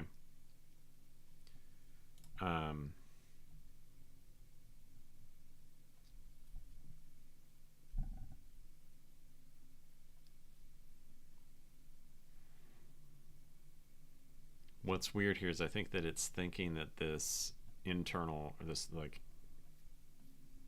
property of this, oh, it's thinking it's a mouse state. This is not a mouse state.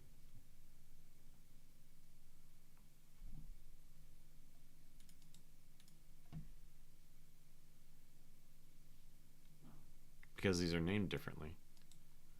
I wonder what happens if we rename this to delta. I mean, it's not going to make a difference. X, right? Delta Y. But mouse state doesn't have.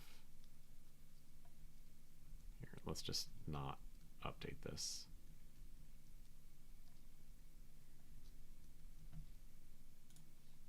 Don't save changes. I don't care. Here, source Tiramisu. Okay.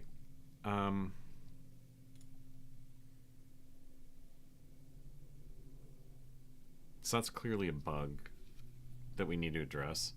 And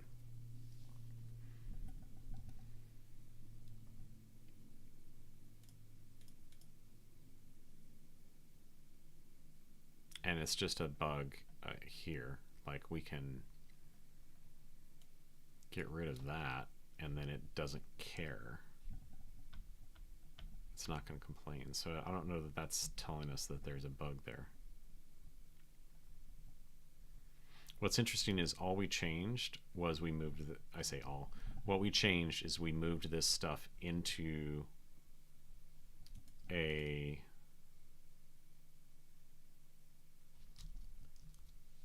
separate module.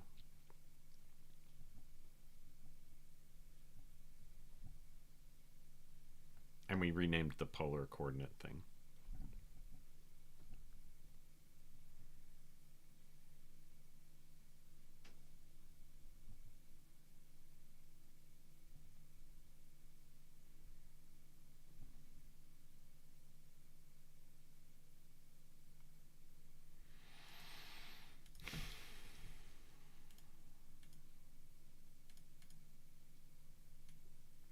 The thing that bugs me is I'm not moving the mouse. I'm just clicking. And there's no way for it to go down.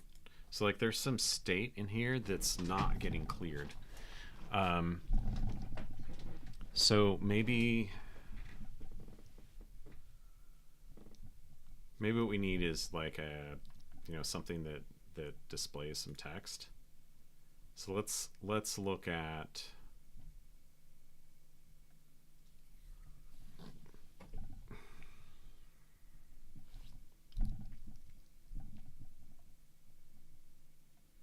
let's put some bits in the model, which is just call it mouse delta.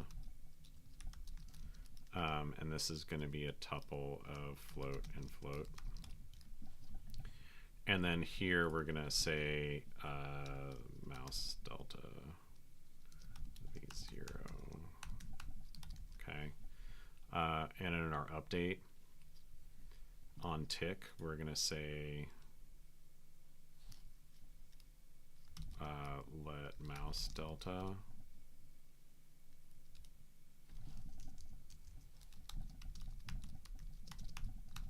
context dot input, and then we'll just throw it in here.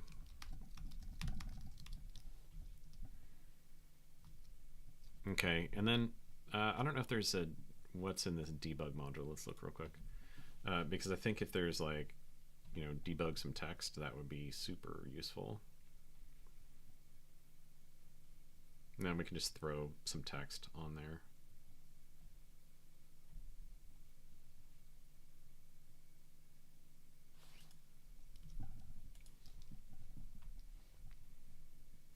So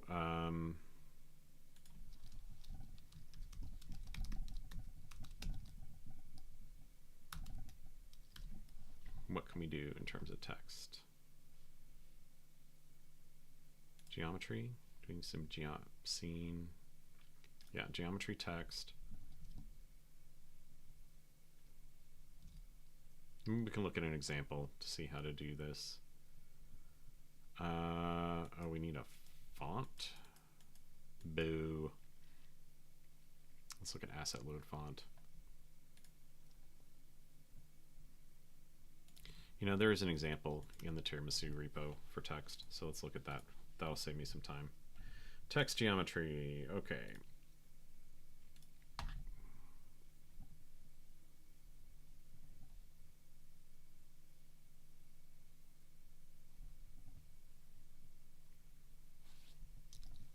Okay, let's throw that in our demo. Okay, so we're going to say const font string is that, and then we're going to say font asset font. Yeah, that's fine.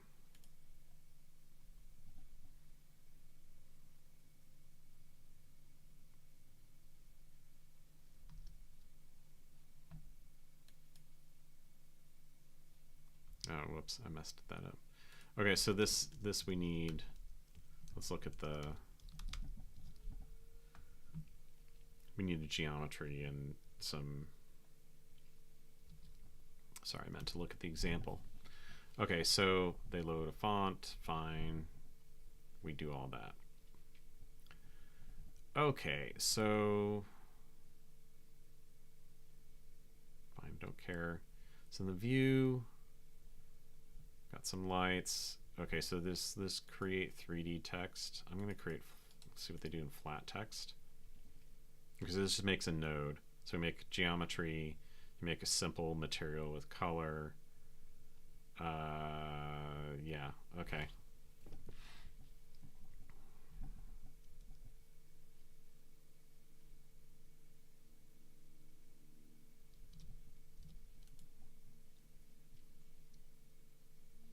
And you have to have the font. So we're gonna go, let's make a, let's say mouse delta is going to be model dot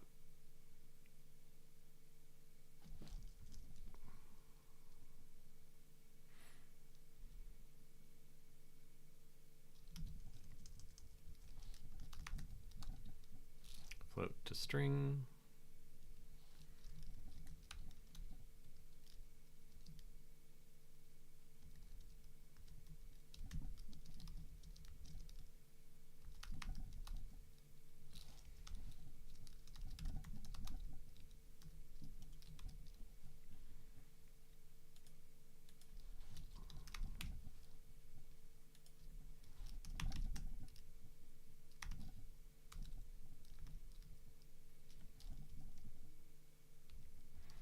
We're going to make text geo.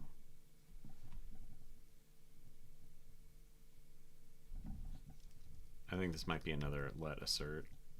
Okay. Is going to be geometry.text.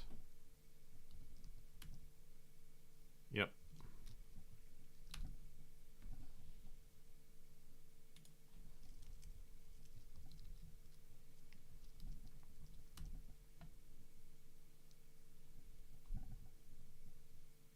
Well, let's just copy this stuff.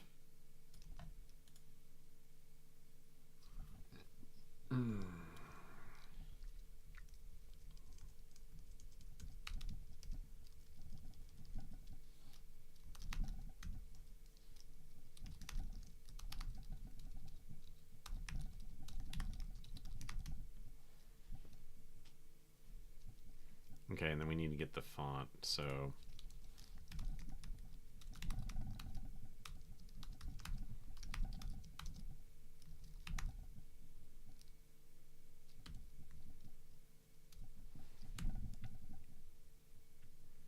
how did we do it with the others? So if we had the pirate ship was like get model scene. Okay, so we need to say get font.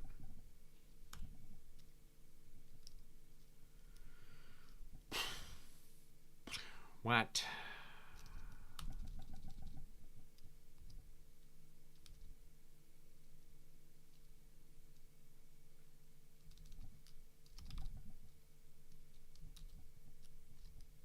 Why is there not a get font function? How is this example doing it?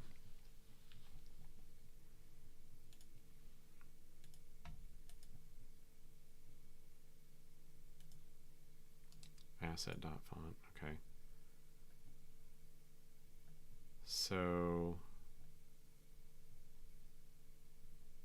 oh, they're, when it's loaded, they're, okay, it's not going into the cache. They're explicitly saying this font was loaded. I wonder if that's a bit where we have to, we can't use this batch bit. Why not?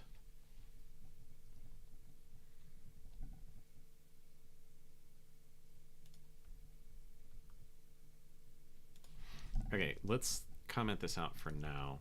And like, I want to see.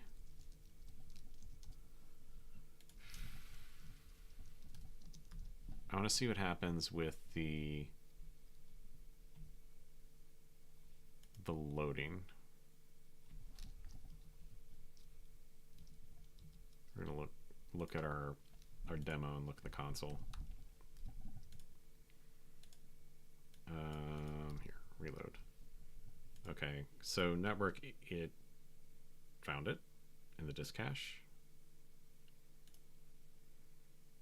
Okay. So why can we not get that out of the...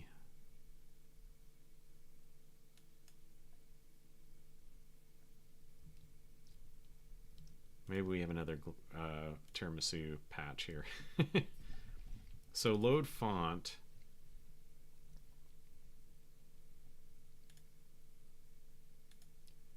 The question is, does loaded asset have a font variant? It does. Okay. So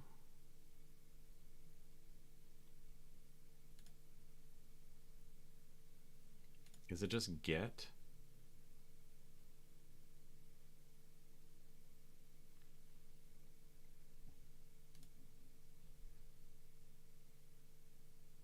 But like, what can you do with this loaded asset type?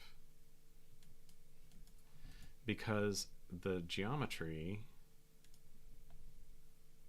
Takes a font object, not a loaded font object.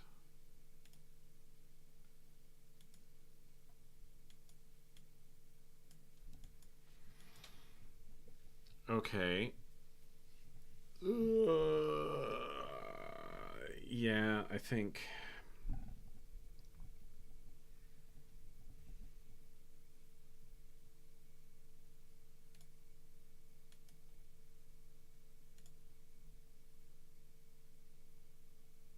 Because it's not going to be an FBX or a model or an OBJ. It's going to be a font. Okay, we're going to make a new patch. Because this is ridiculous.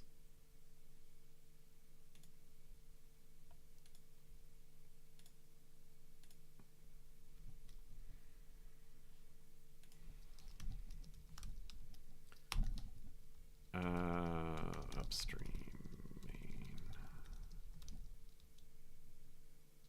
Okay. I'm gonna push main to my local repo, so at least it's updated. Okay, so we need. So this has a variant.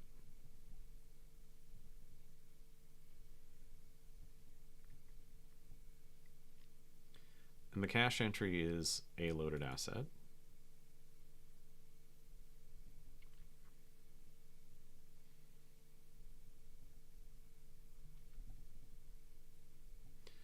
So if we, forget load asset for a second.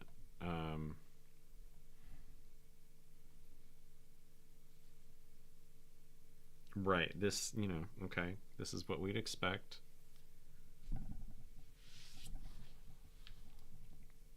Okay, and we did load batch simple, which calls load batch SSI, FFI, fine.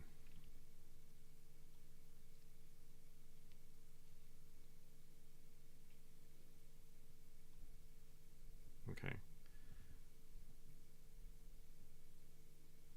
So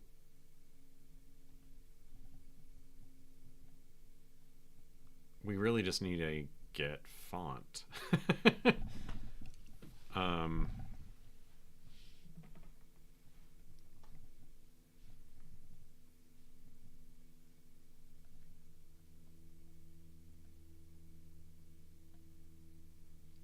There just isn't one.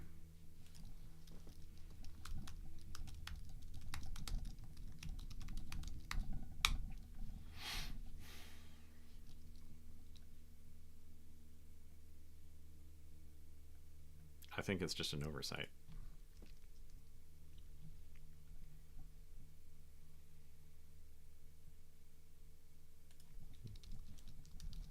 Get a font from the cache. I think that's what it's called. What it's saying. Yeah. Okay, so we'll say pub fun get font. And this will be cache is an asset cache, and URL is a string. And this will be a result of font.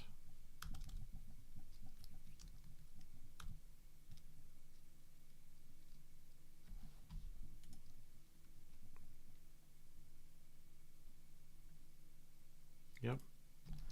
Font or asset error. Okay. No big deal.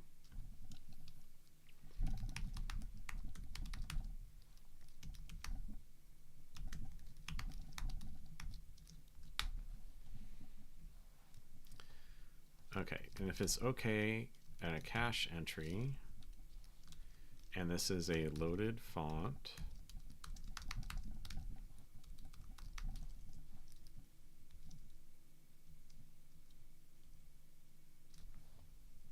how are these others structured? Right, okay. So if it's a loaded font, then we return okay font. If it's anything else, let's see, cache entry, any other type,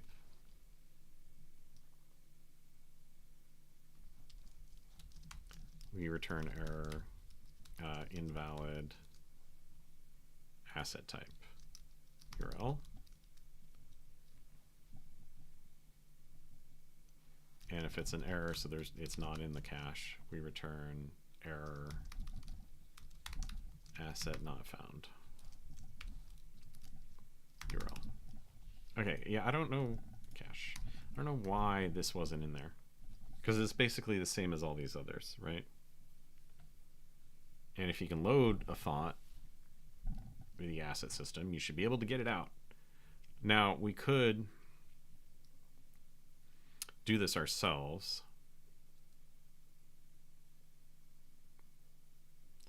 The problem is this is opaque, so you can't,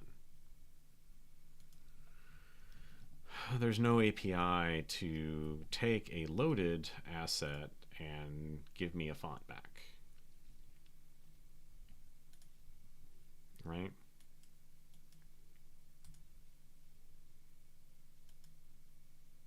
Because we could do get, but it's going to return a loaded asset, and that's opaque. What are you going to do with that? Like, you can't pass that to the geometry. Okay. So, discard my changes.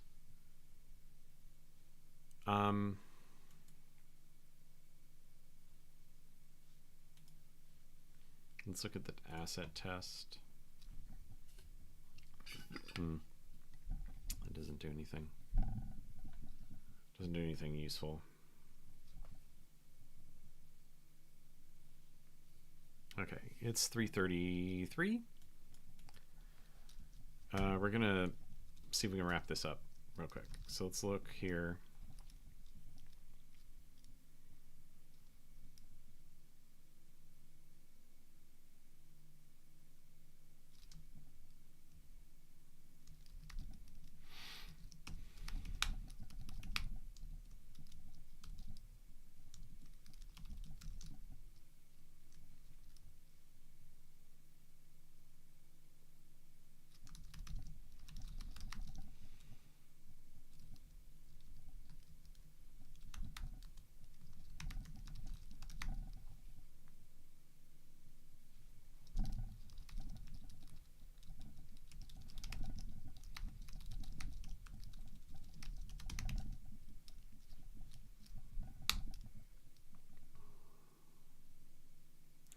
Okay, I'm gonna push this and make a PR.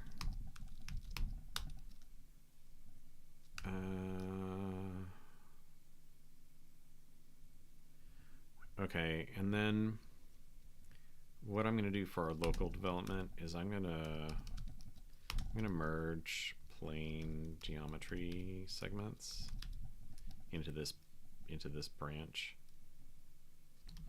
Maybe let's make a new branch and say experimental.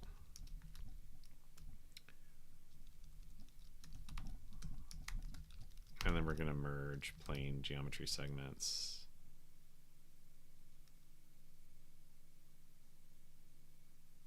What? I did it off of main.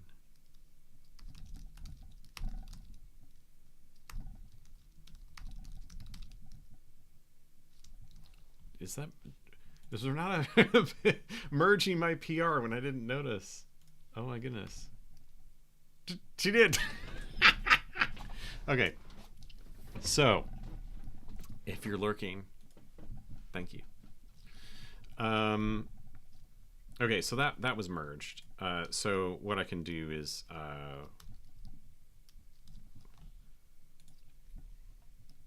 let's look at the diff here and make sure it's still, yeah, it's just that. Okay, so we have done 2 patches.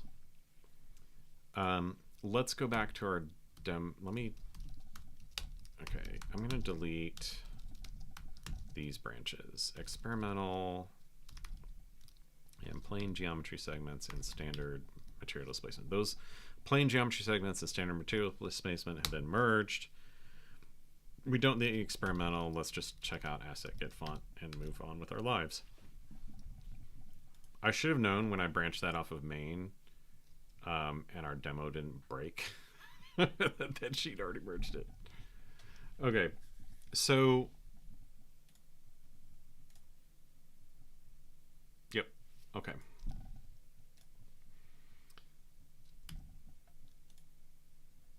So if we get our and all of this was just so that I could get some debug text.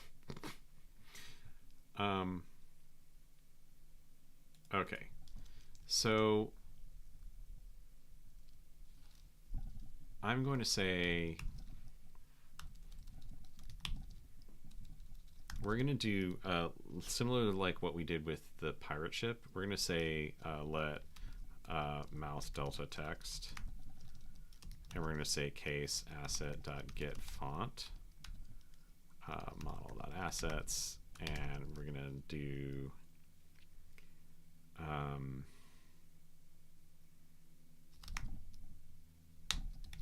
font. Okay, if it's error, then we're just going to return that. If it's okay and font, then what we're going to do is we are going to, let's do it like this.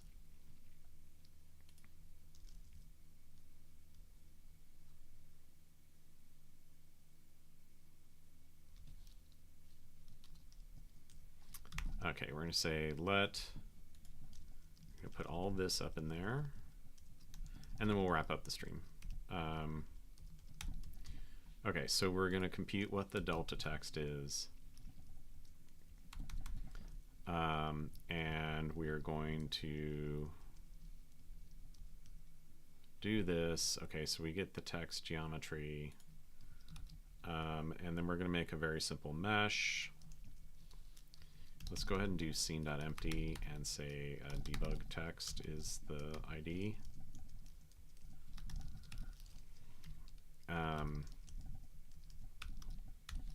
The transform, I don't know where to put it, because if we can't read it, it's kind of pointless. Almost wanted a separate camera for it, but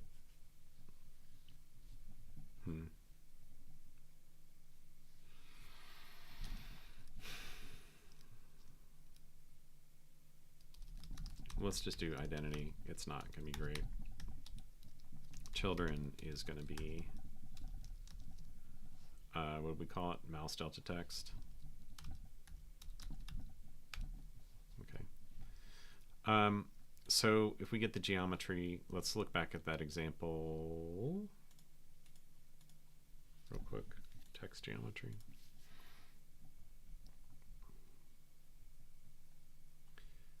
Okay, so if we go down to this create flat text, do we create a geometry material? Let's make a color. Yep, so make a simple material. Okay, then we make a mesh, give it the geometry, give it the transform, physics, etc. Okay, so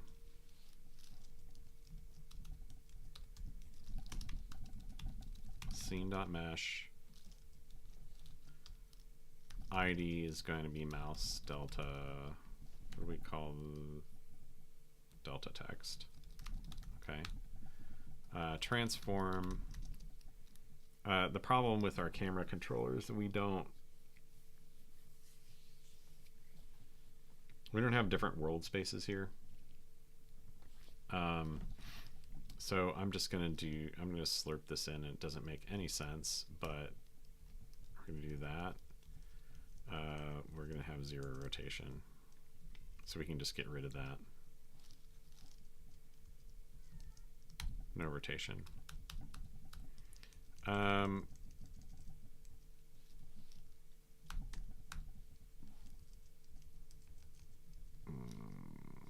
Why is that? So let's just make 10, 10, and 0. It's not going to make sense right now, but so material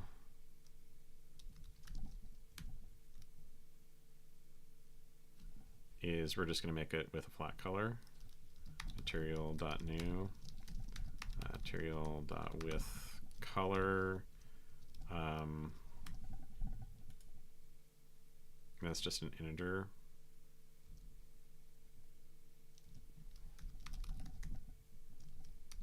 Are there some constants in the material module? We can just make use of those. That would be nice.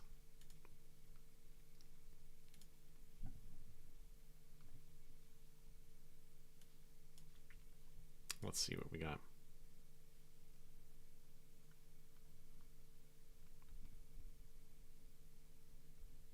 Nope.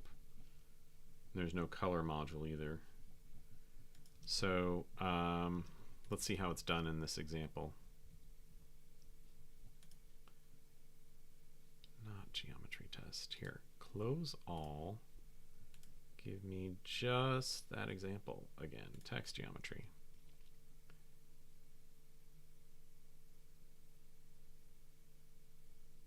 I know we've done this before, honest. Okay, so it's just like we just make a hex. Okay. And it has to be, okay, so it's only, so we'll do FF. Okay, we just want it white, material.build.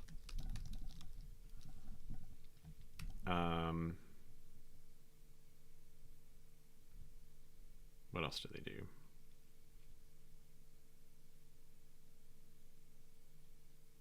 Geometry, material.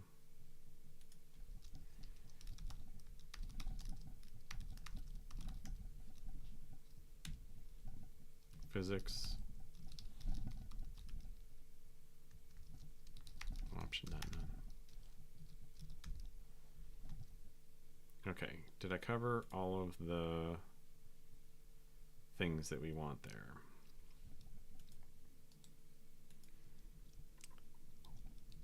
I think so.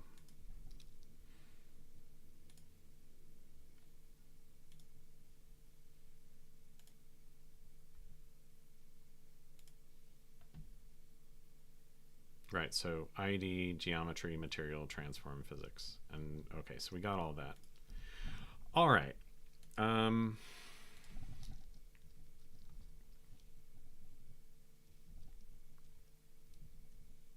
Let's see if our thing is completely broken. Okay, so we got here. What is wrong there? Oh, we need to do a let assert there. Okay, so we'll do let assert, okay, mat is that, and then we'll do mat. So, okay. Now the question is, where did this text go?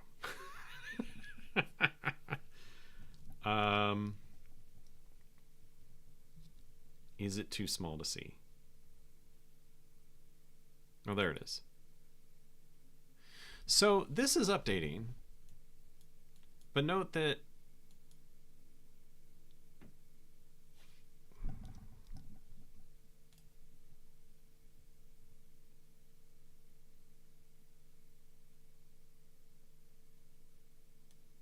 if I hit, yeah, okay, so let's look at the math. There's got to be something wrong with the math, because we should be getting v delta 0, right? Oh, there's the error.